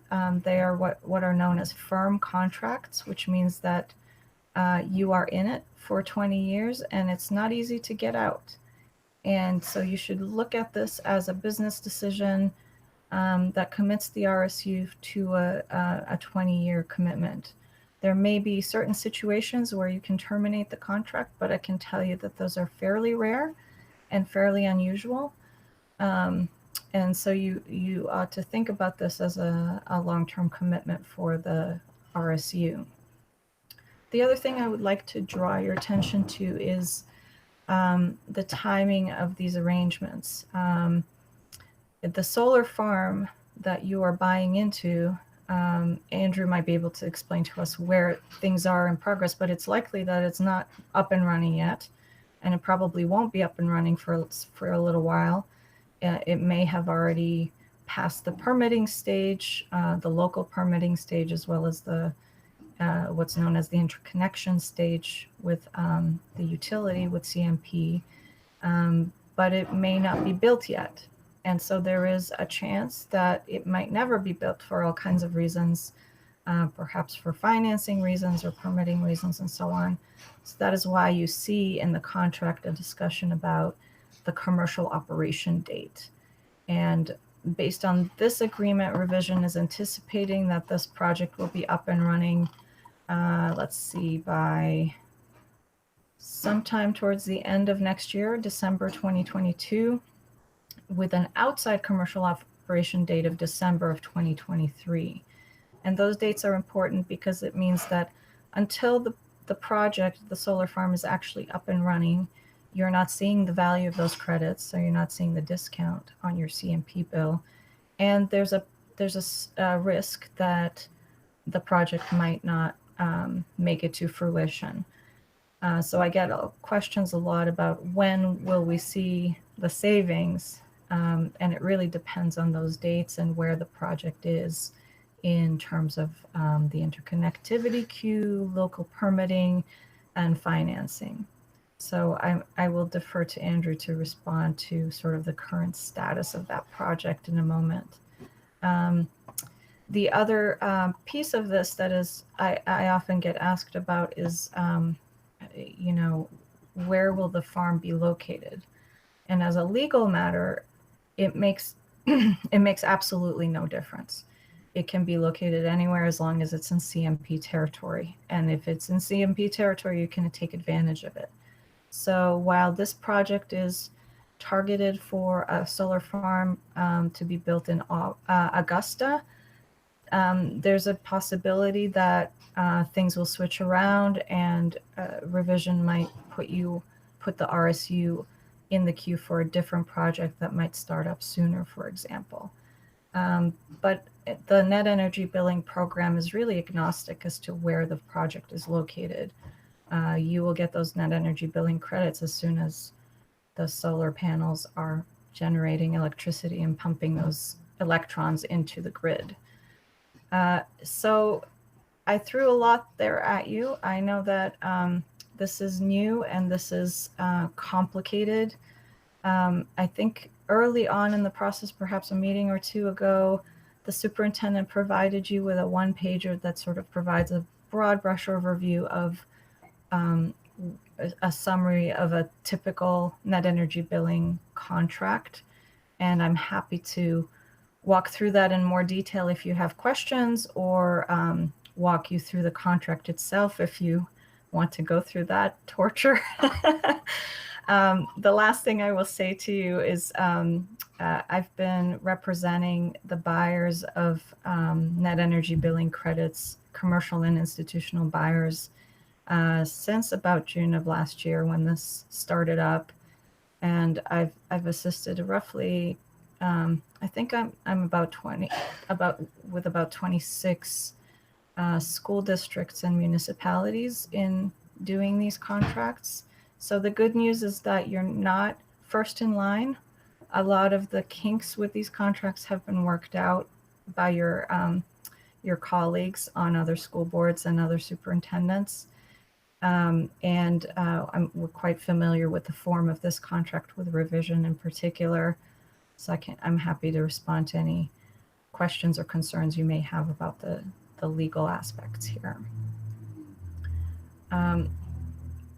That is all I have, Pat, unless you have anything else you'd like me to cover.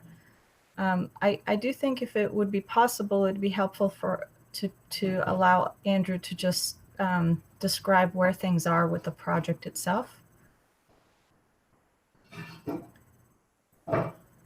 Yeah, I would be happy to. Thank you very much for that, Aga. And please, if anybody has any questions at this stage, please don't hesitate to interrupt me.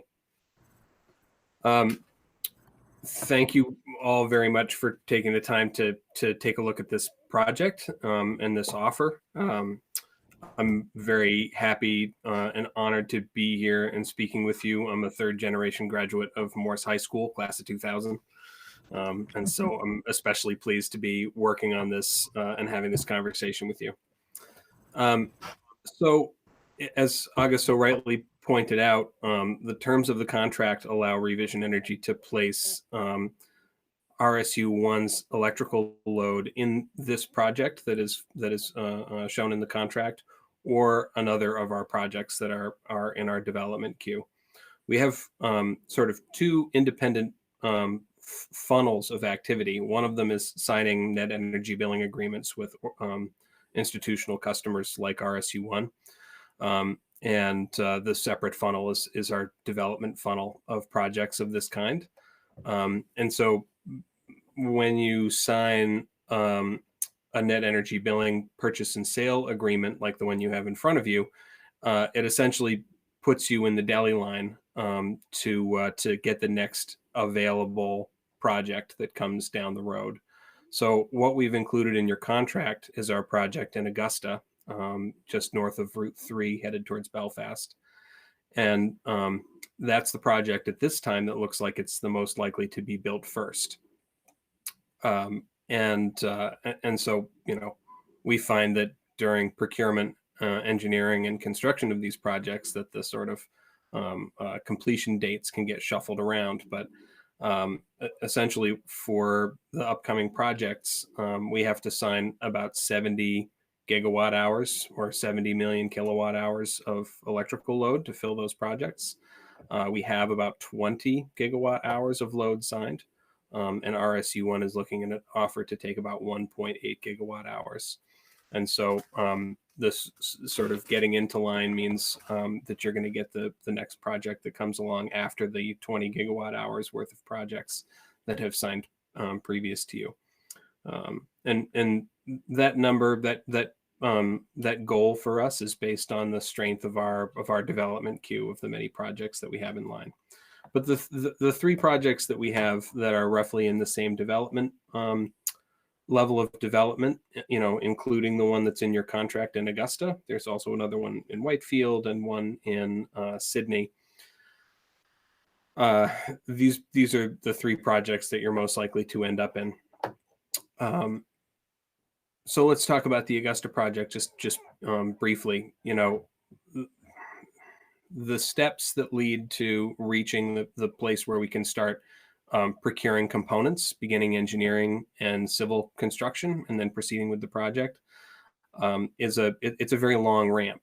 This project is one that we had our first conversations with the landowner back in the middle of 2019. And the biggest hurdle is interconnection, which Aga briefly mentioned. Central Maine Power and the other electrical utilities in the state of Maine are incredibly swamped with requests for these projects to be interconnected around the state. There's now billions of dollars of investment being sort of lined up into these solar projects around the state. And so they've had to sort of develop the institutional knowledge about how to handle these interconnection processes, but it takes a long time, and there's a great deal of uncertainty in terms of what the cost is going to be, and whether the project that applies for interconnection can actually even be built. It really comes down to the fact that the utility grid only has a finite capacity to take solar energy on board, just like the breaker box in your house. You can only hook up just so much before it's maxed out. And so that's the work CMP does to determine whether interconnection is feasible. And again, that is the most significant hurdle for any solar project in the state of Maine at this time. So this project has completed its interconnection process. It's completed a system impact study with Central Maine Power, and it's even completed what's called a cluster study, where ISO New England, the regional grid operator, reviews the impact of this project plus a number of other projects in the immediate area on the local transmission grid, and has now a signed interconnection agreement. So that is a huge level of risk that's been taken out of this project, and a finalization of a part of the construction price of the project that frankly has huge error bars on it until the day that the interconnection agreement is signed. And so now, this makes one of about a half a dozen projects that we have yet to build, but that have signed interconnection agreements.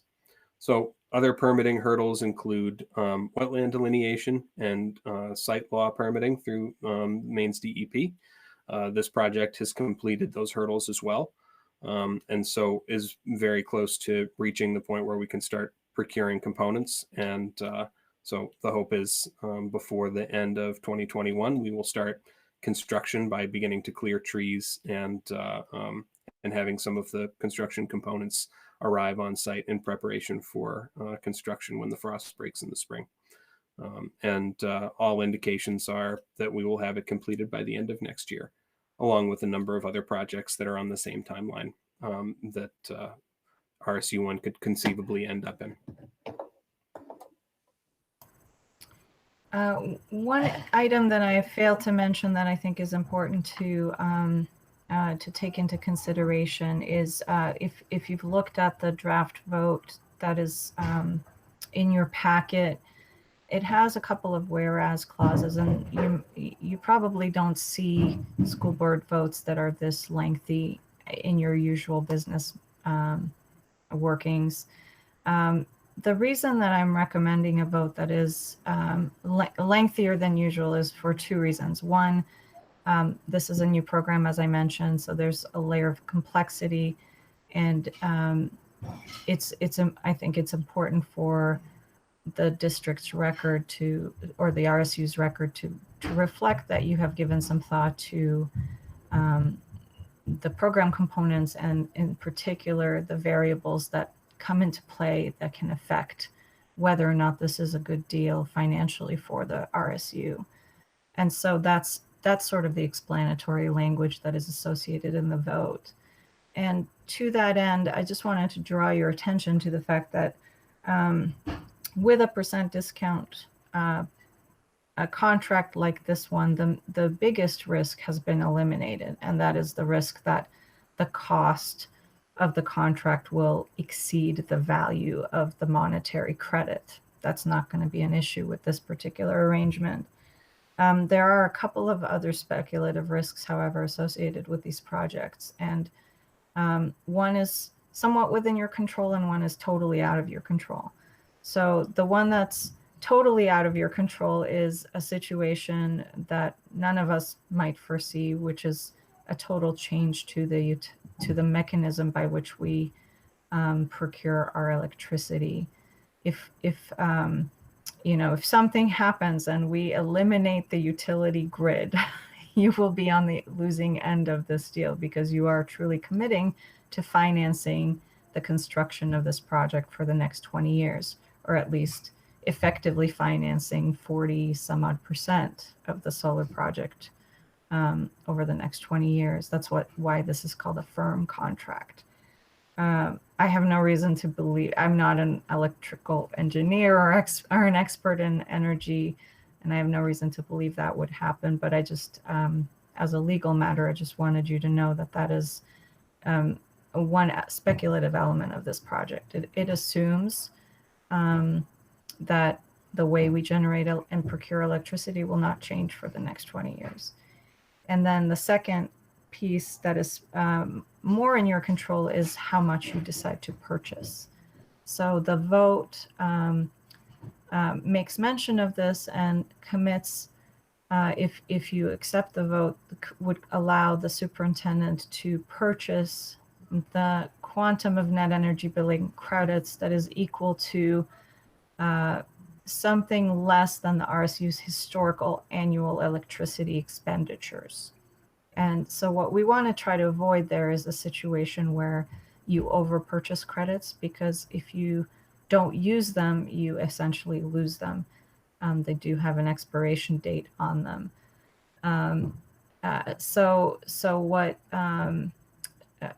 pretty much every solar developer that I've negotiated these contracts with has done is worked with the superintendent and the facilities director or facilities committee to talk through, to look at your CMP invoices first and foremost and calculate how much you've spent historically on electricity, and then to set a buffer of anywhere from 10 to 20% so that you don't over purchase the credits, and you leave yourself a little bit of wiggle room in case things change in the future, in case your electricity needs go down. If your electricity needs dramatically go down in the next 20 years, which is, probably not a likely scenario, but if that were to happen, there are mechanisms by which you can transfer this contract to another willing buyer. But one of the risks here is that if you can't find that willing buyer, you will be stuck holding that tab, whether or not you use the credits. So just wanted to flag those two risks as you think this through. And I'm glad to hear that this project has all of the permitting in place. That is a major hurdle for a lot of these solar projects.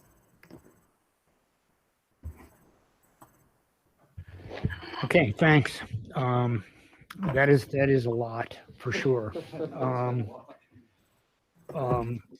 going to start with one question and comment. We do have a new school. I think our previous CMP, our previous electrical usage, obviously is predicated on a different set of structures, physical structures, and also, a factor that we're likely within that 20-year period to see the construction of a single new elementary school, or we have two aging buildings that are likely in 20 years to either undergo significant renovation or replacement. And I do wonder whether or not we have adequate buffer in here that both takes account to the fact that new Morse is much more efficient than old Morse, and I don't know if we know yet how more efficient it is, and also that Dyke, Newell, and Fisher Mitchell likely aren't going to be actively used as school buildings within that 20-year period. So if you could just explain, and maybe this is a revision energy, maybe Andrew's the better one to explain, how we came up with estimates on that net credit amount. I would be happy to. May I jump in and address that? So, very good point. We, Pat very kindly provided us with a great deal of billing data from across the school unit, and took into account the fact that Old Morse High School will no longer be using power, and so basically struck that out of the total average, and looked at the billing data that we do have for the new school, and then extrapolated out, based on the months that it has been open and fully operational, what the expectation is for the full annual usage from that new facility. just by taking the 3 months of data that we have and multiplying it by 4 to make 12 months. So a very simple calculation there. And certainly, you know, willing to take a second look at that. So having done those two things, and then also looking at the existing Fisher Mitchell and Dyke Newell electrical load, Fisher Mitchell makes up 4.6% of the total electrical load that we're trying to offset here. Dyke Newell 7.21%. So between the two of them, they're at about 11.8% of the total of the project. So, you know, presuming that they, you know, one or both are closed and a new facility opened that you know, halves or more the amount of energy that the two use together, it's still a fairly small impact. We're looking at a, you know, a 6% impact, you know, roughly on the total amount of energy that you're going to use. So so that's my thought on that. And then you know, I'll say that of the range that Aga mentioned, creating a buffer of 10 to 20%, we aimed for the higher amount of buffer. So creating a proposal that offset 80% only of the estimated future usage of the district with the new Morse High School, but certainly not by removing anything from Fisher Mitchell or Dyke Newell. And that is a number that you know, we can certainly take another look at. There's there would be no harm in that. Yeah, a couple other items that I just wanted to point out to you as you're thinking about the sizing of the project. Like I mentioned, there is, if you find that during the course of the contract you've overpurchased, there is a mechanism by which you can come back to the negotiating table with revision of your seller and sever off a portion of the sale of the purchase to a third party. The reason I mention that is you may have heard in the news that the legislature recently enacted an amendment to the net energy billing law that effectively phases out the program. And what that means is that those projects that are in the queue and have received certain approvals, like the Augusta Project, are safe harbored. They will be allowed to continue and participate in the net energy billing program, and the buyers will be able to benefit from it.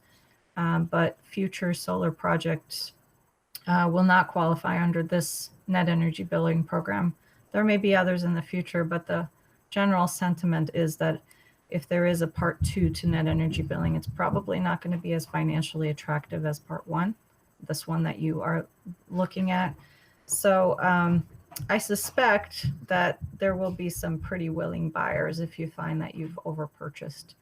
And I don't think anybody's interested in selling a buyer credits that they can't use. So I see that as a risk, but not probably practically speaking, not that much of a risk to you. And then the second thing I'd like to mention is that sizing the project is flexible. Nothing here is set in stone. The way the vote is drafted is it really delegates the superintendent the authorities to set the actual purchase amount. And I would expect that he would work closely with your facilities committee to identify the proper buffer for this project. So that's something that we can certainly take a look at again and make sure that everybody's comfortable that you're not over purchasing.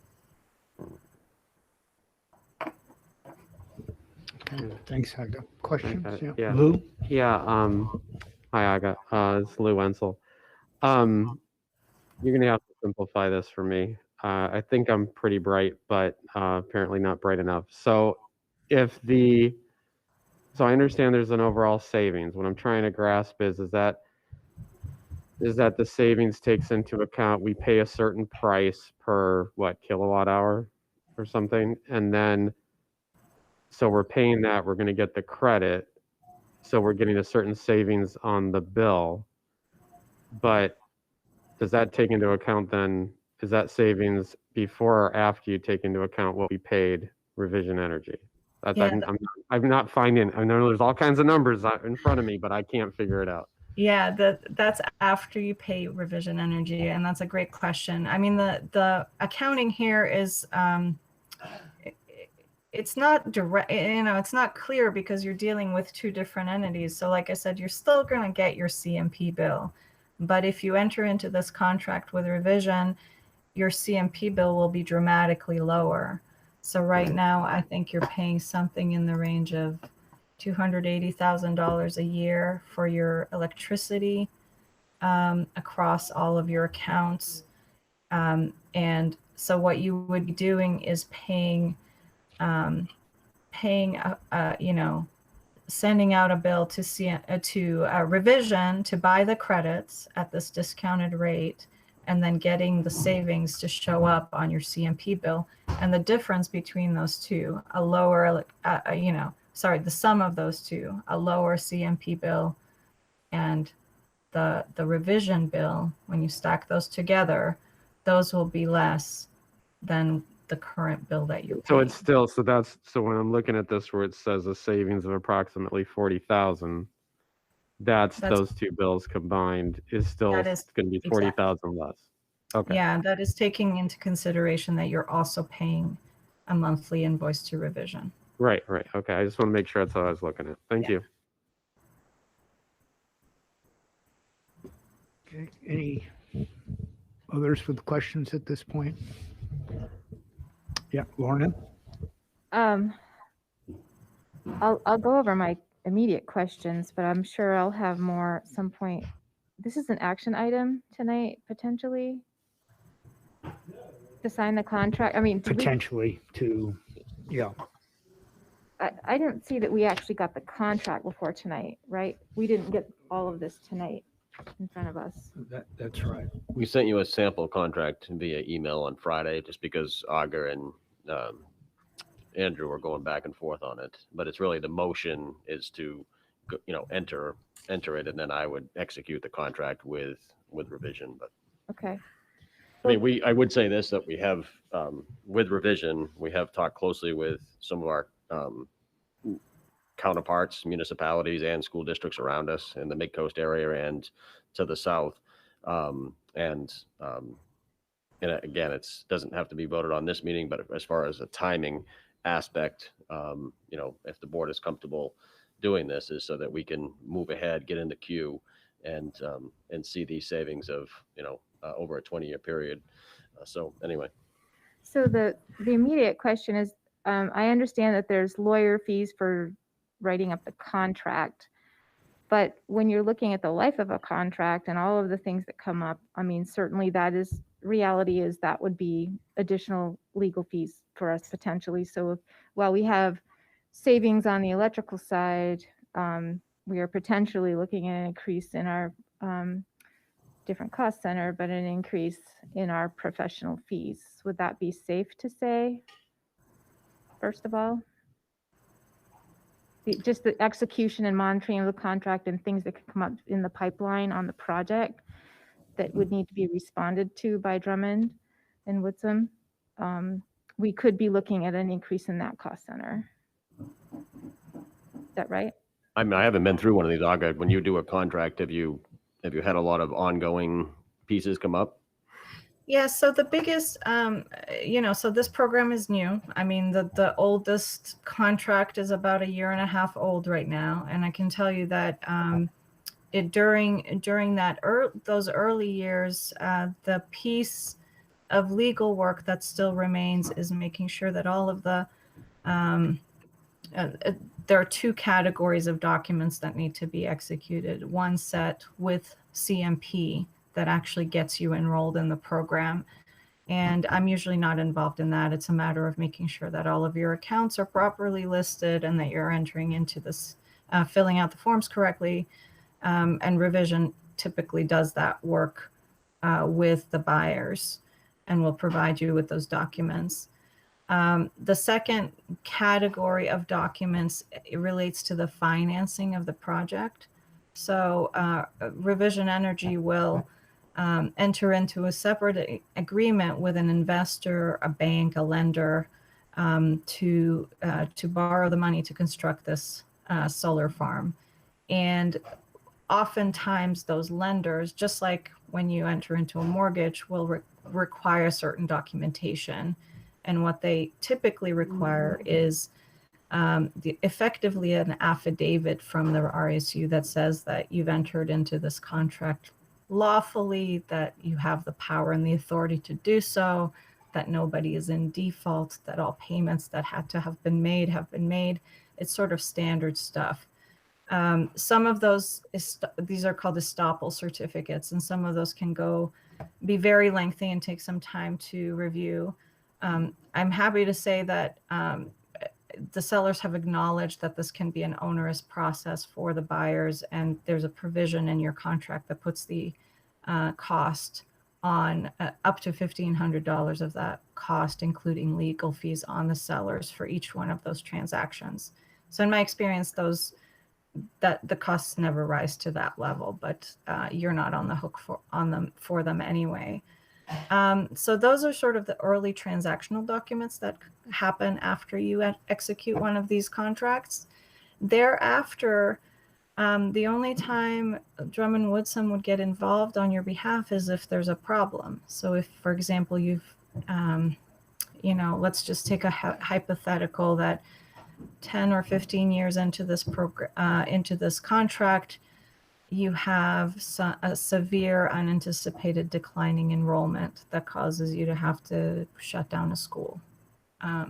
And all of a sudden you're not using as much electricity as you had anticipated in 2021. So you would probably want to reach out to your attorney at that point and see about negotiating an amendment to the deal. Those are really, the only situations where I can envision you're needing legal assistance with this.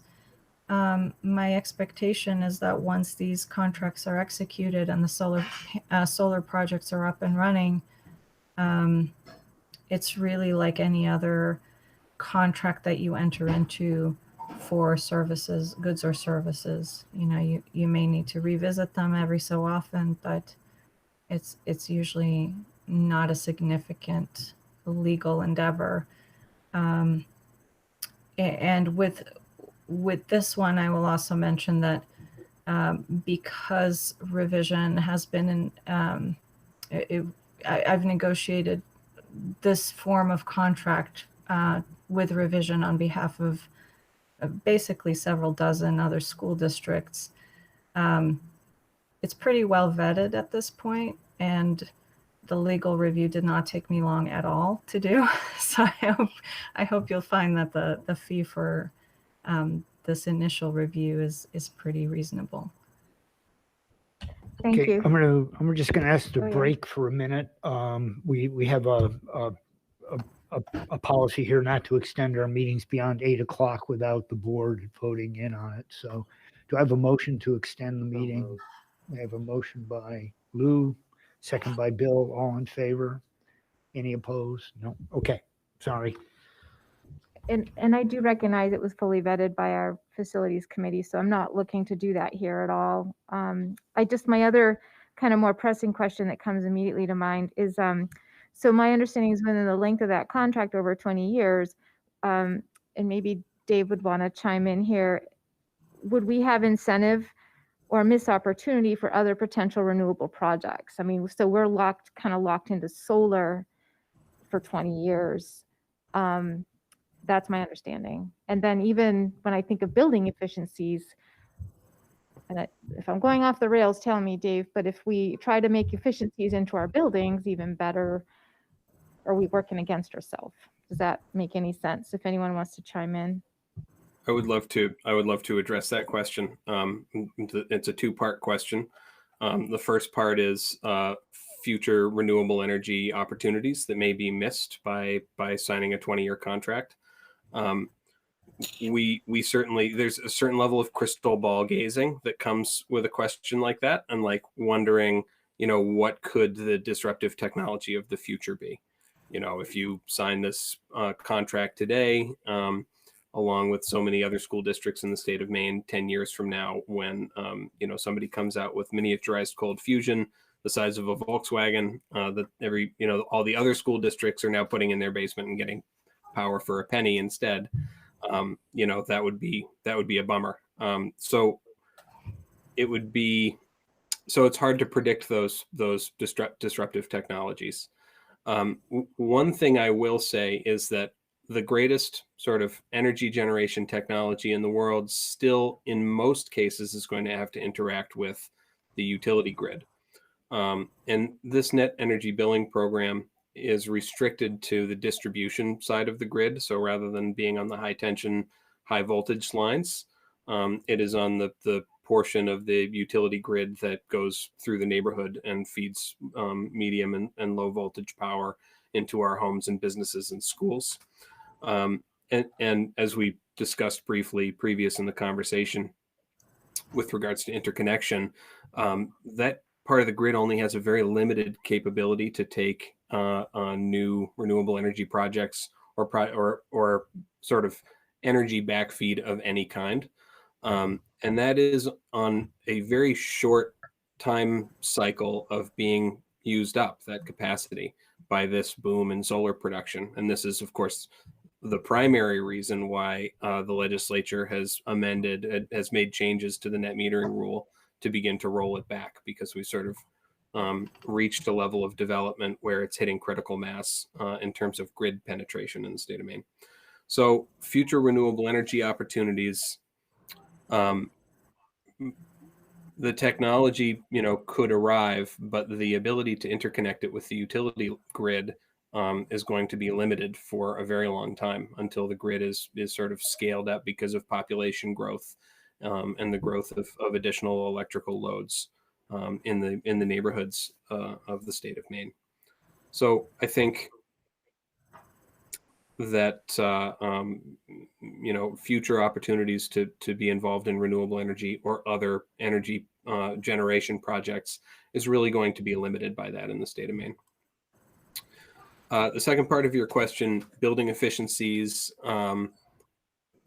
certainly always encouraged, and I know that RSU1 has, aside from Morse High School and Woolwich Central to a certain extent, an aging sort of stock of school facilities, which are sort of ripe for efficiency measures. I guess I would say that's a marvelous way to reduce energy usage. My experience has been that the greatest opportunity in these older aging institutional buildings is not so much to reduce the amount of electricity that's being used, but actually shifting fossil fuel loads, such as heating oil loads, into high efficiency electric systems like geothermal and air source heat pumps. Not to mention the transportation infrastructure that will be emerging over the next 10 to 20 years of electric vehicles, including electric school buses, which can, additionally take up electrical load if you sort of find yourself with more solar power coming from the system than you can use on other things. So I think that there are great opportunities to grow your electric load while shrinking fossil fuel loads that are sort of right around the corner for a lot of the school districts in Maine, including RSU1. Thank you. Jamie? This is pretty far outside of what I normally talk about. So I'm hoping that Patrick or Dave can sort of talk to us about the process that brought us here, and how we vetted other opportunities, or if that was part of the discussion, but just sort of, for me personally, I'll be relying a lot on your recommendations, and just if I can help better understand the process we went through to get to this would be great. Yeah, I mean, just to give you a brief overview, it was brought to our attention by, I guess I would say, some municipalities, some connections we had with other school districts, and then also with a connection that we had talking about the net energy billing and what the legislation, how it had changed and how it may not be that way, as Aga referred to, in the near future, and that this was a opportunity to at least explore and look into.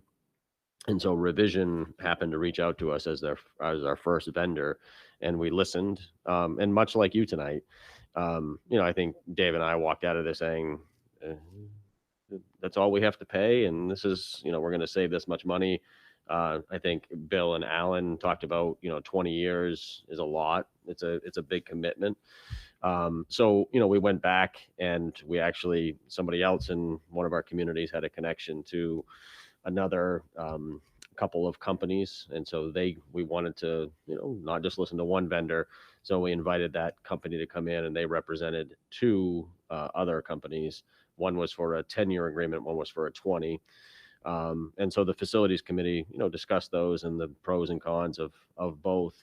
But what it came back to, and we've relied on Aga on this call, who is probably the lead attorney from Drummond and Woodsum on these, to say, again, where's the downfall to this? How can we be, a sustainable, responsible school district, and, over a 20-year period of being able to, what we do the right thing that we think for our environment, but also, save the district money, was important to bring it to you. So does that answer your question?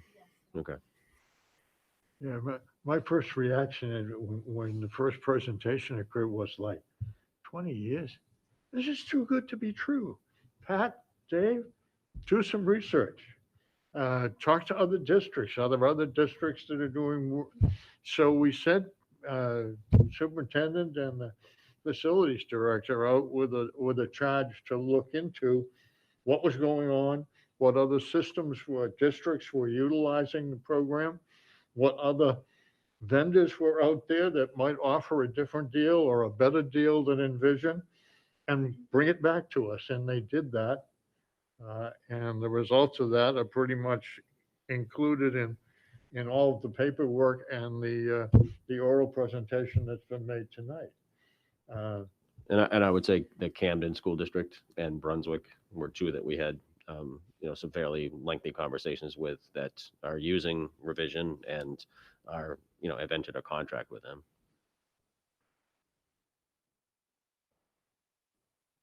We've got to the point this evening where we've explored the legal ramifications. We've talked to our legal representative, our law firm.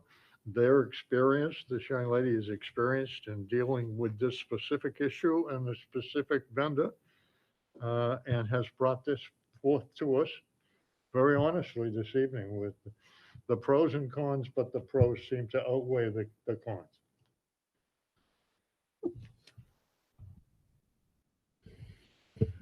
Okay, further questions? I mean, it is, it is a lot of information that's come to us in this level of detail that's come to us from as a board, a little bit in a rush. I mean, I attended one facilities committee meeting on this. I know you've had at least 3 meetings, getting presentations and input. Like I say, I attended one, and came away with questions, for sure. I mean, one thing I expressed, I had some, concern about, and still do, is on the, we're entering into a contract with Revision Energy, and I just, how much risk does the district have in terms of Revision Energy's viability as a business entity? I mean, you're running a farm, you're running a solar farm, and if there is maintenance or and I understand there's a declining return here based on there's a the farm becomes less efficient over time, so there's a declining return to the district, and so one question I had is how much of that is your risk and how much of it is our risk, if that makes sense.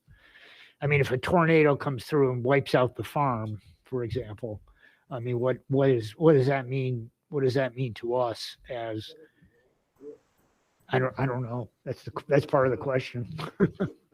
So, That's a great question. I think in thinking about what you have on the hook, it's important to bear in mind that the RSU only pays for what it gets. So if something happens to the farm, whether it's through neglect or a major storm event or some other, fire, whatever it may be, you don't pay for the net energy billing credits unless they appear on your CMP bill. And if the farm is not generating electricity, those credits won't appear. So the risk to you is mitigated by the fact that you only pay for what you get. I guess the other way to think about it is the lost opportunity risk, right? So if you enter into a contract with a fly-by-night operation, and I'm not suggesting that revision falls into that category, but if you were to enter into some kind of contract with an unknown entity and they then fold, you've lost potentially the opportunity to participate in at least part one of net energy billing, the program that's in effect now and is being sunsetted. So it is, I think it's an important consideration to test and check the viability of the project itself, and make sure that you are dealing with reputable companies.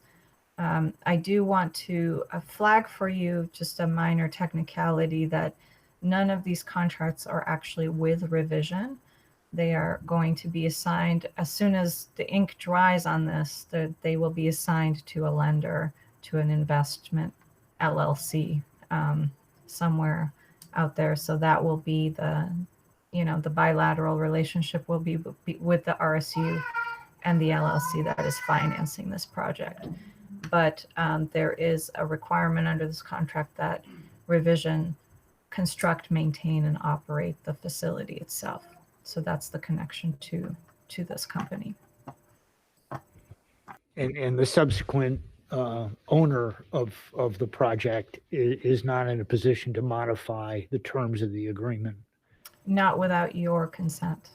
Yeah.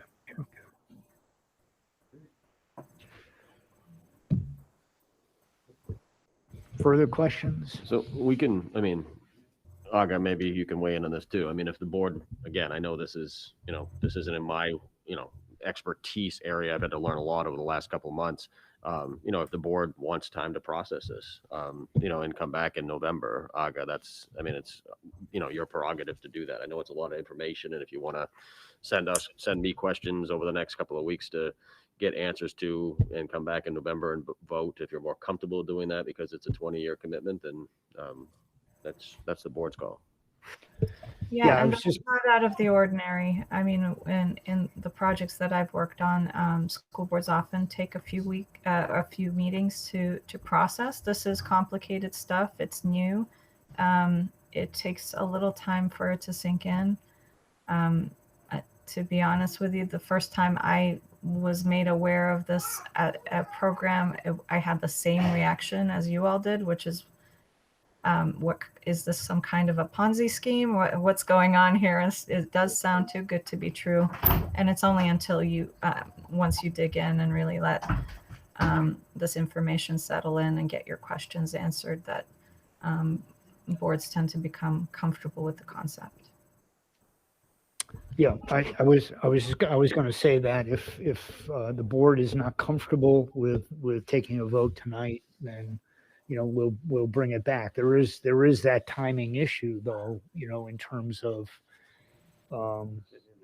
in terms of our ability to buy in. It's not like buying a car where you go and the car salesman says, well, if you don't, I've got 6 other potential buyers lined up.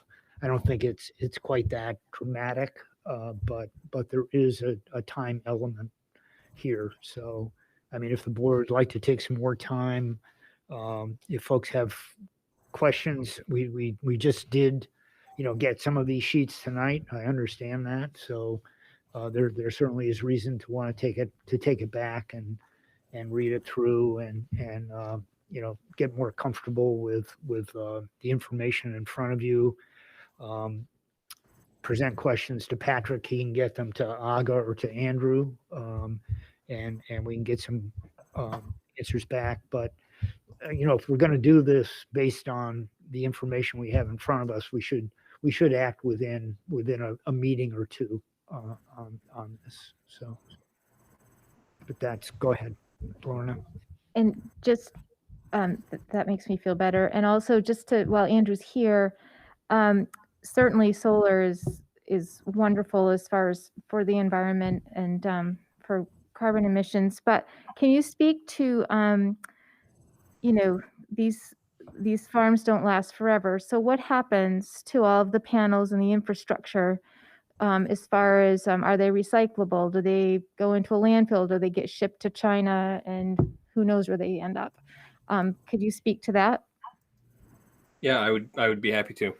So the reason that this is a 20-year contract and not a longer contract is that the new net energy billing program in the state of Maine is grandfathered for a period of 20 years from the activation date of the solar array.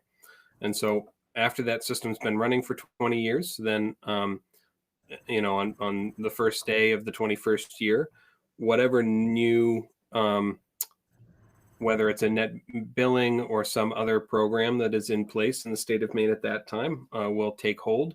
So there will be some residual value coming out of that array at that time, but it's basically, we can't predict what that's going to be. But we can say with some degree of certainty it's going to be much less than the current program, where you're getting 12.28 cents per kilowatt hour for your net billing credits. The solar array is, I guess, we'll say that the National Renewable Energy Laboratory studies show that today's technology, the solar panels, after 40 years of operation, will still be generating 80% of their nameplate capacity. So we often think about these projects on a 40-year timescale. So there is a probably almost definitely going to be a lifespan to this project that exceeds the term of your contract. So that's sort of the first, or that would be the second life of the project, is in place and still doing what it does, just with a different sort of technical scheme in place for compensation. And then after that, the vast majority of the system is, galvanized steel, aluminum, and copper, which obviously are highly recyclable. And then the solar panels themselves, 90% of those panels is again glass, steel, copper, and aluminum. Sort of the most challenging thing to recycle in the solar panel is the silicate crystals inside, which are they call it doped with rare earth minerals on the surface to sort of convert the photons to electrons and conduct them across the surface of the crystal. And so it turns out that the technology now does exist to de-dope those crystals and salvage the rare earth minerals that are on that surface area. With the incredible scaling of solar that has happened globally over the last 15 years, what we are going to see is, starting about 25 years from now, when all these solar panels that are currently deployed start to reach the end of their useful life, we will see that the industrial capability to recycle these materials will begin to grow in order to accept sort of this huge scale of solar panels that will be retiring in a big wave. So that industrial capacity doesn't exist today because the supply of recyclable materials doesn't exist yet.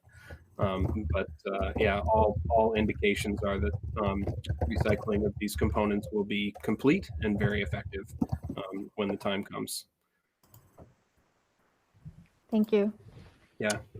Thanks, Andrew. Mm-hmm. Are there any additional questions at this point? I mean, I think it seems like the sense of the board is to step back, take a breath, and maybe form a couple of questions or additional questions that you might have. I would again impress upon at least, if we're going to do this, we should do it in a timely way. And I don't know exactly what that means, whether we should plan on taking action next month, one way or the other, to either opt in or not opt in to this this arrangement. If you strip away the complexity of what you're doing, I mean, essentially you're buying a service for 20 years. I mean, we're not, there's no outlay, additional outlay of money here. We're lining ourselves up to receive these credits to apply to our electrical bill. The business is being run elsewhere. We're just making ourselves available to receive the credit, to receive these credits. So, Mr. Chairman, I have no problem with moving this forward for another month because many members of the board have been introduced to all of this information pretty much for the first time this evening. And it is a mountain to dig through.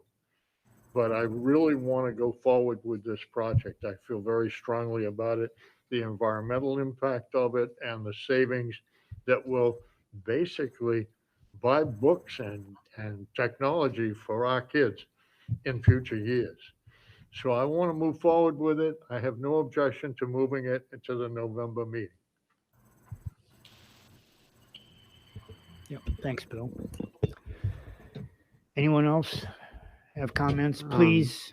Okay, Lou? No, I was Yeah. just going to say, I mean, I'm fine voting on it tonight, but if some folks aren't comfortable, that's fine. I trust that you've all vetted and gone through this and, it makes sense, but if we want to wait, but yeah, I think we should vote on it in November and not let it wait beyond that. So, I think I would Jamie? be comfortable as well because I'm trusting the recommendations of our superintendent and the facilities committee that know a lot more about it than I ever will, even after a month. So I would be comfortable as well. We have an assignment we have to study.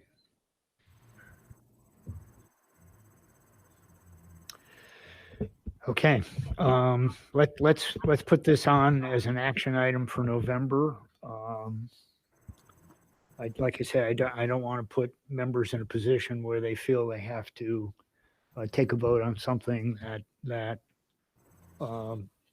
we just need a little bit of time to consider. I'm going to suggest to Patrick and Andrew and Aga out there, if the timing of this is such that we need to act at some point before our November meeting, to let us know and give us the opportunity to reconvene and frame our questions and make a decision on it. So I thank you, Andrew, Aga, for your presentation on it. I think it's been very it's been good. It's been good. So thank you. Thank you. Have a good night. Yep. Yeah, thanks very much to all of you for your outstanding questions and engagement with the subject. It's been really a pleasure speaking with you tonight. Thank you. Thanks. Okay, and I'm going to just reiterate again. It's going to fall on you folks to get your questions raised so we can try to answer them. So let's we don't have to do this, but that's a decision. But we shouldn't. Hopefully, we're not going to come together in November with kind of reframing questions. So let's have those conversations between now and November if we can. Okay, item 12.0, we're setting our regular board meeting. I had asked, just sent a note to Patrick to see this Monday, November 22nd, is the Monday before Thanksgiving. I wondered if there was a problem meeting the Monday after Thanksgiving. Either way, we sort of have a short a short time period. You know, we're either short doing this meeting or short between Thanksgiving and Christmas, because our December meeting is usually, what's that?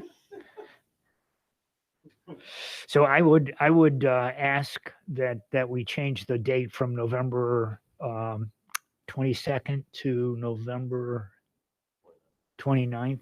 Is that a problem for anyone? Yeah. Is that a problem? You say it. It's supposed to be for the long holiday.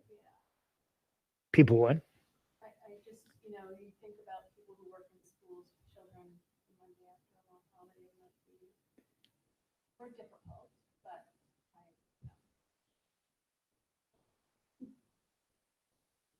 Well, yeah. Well, I mean, if the 29th is a problem, I can't make the 22nd. You know, I'll put it out there. I'll just say that it you know, I have a scheduling, you know, conflict for them, but I don't have to be here. So if the 29th is okay, I would ask that we change it to the 29th. Okay. Given ahead. that we're looking like we're doing the vote on the solar on the 29th, I'd like you here for that, or whatever the date of the meeting is. Okay, so if we can, with all deference to those kids who are coming back and all the agony of coming off of a long weekend, if we could do it on change that to our next regular board meeting Monday, November 29th, and it will be here if that's Oh, that's the, all right. no, it starts Hanukkah. I'll see. All right. Well, that's all right. What's that? Hanukkah starts Sunday of Thanksgiving weekend. So this- it's not, I don't think that Monday will be a big deal, but that's Yeah. let's go with the 29th. Yeah, I'm not sure where I'll figure it out. And if I'm not here, I mean, he needs to be here to chair this whole thing. You already know I support it, whether I'm here to vote for it or not, so it'll be fine. All right, let's agree to do it on the 29th. If I change my mind when I get home, I'll let you know. So we'll put it back on for the 22nd. Okay, do I have a motion to adjourn? Okay, a motion by Bill, I'll second. second by Lou. All in favor? We're out. Thank you very much, everybody.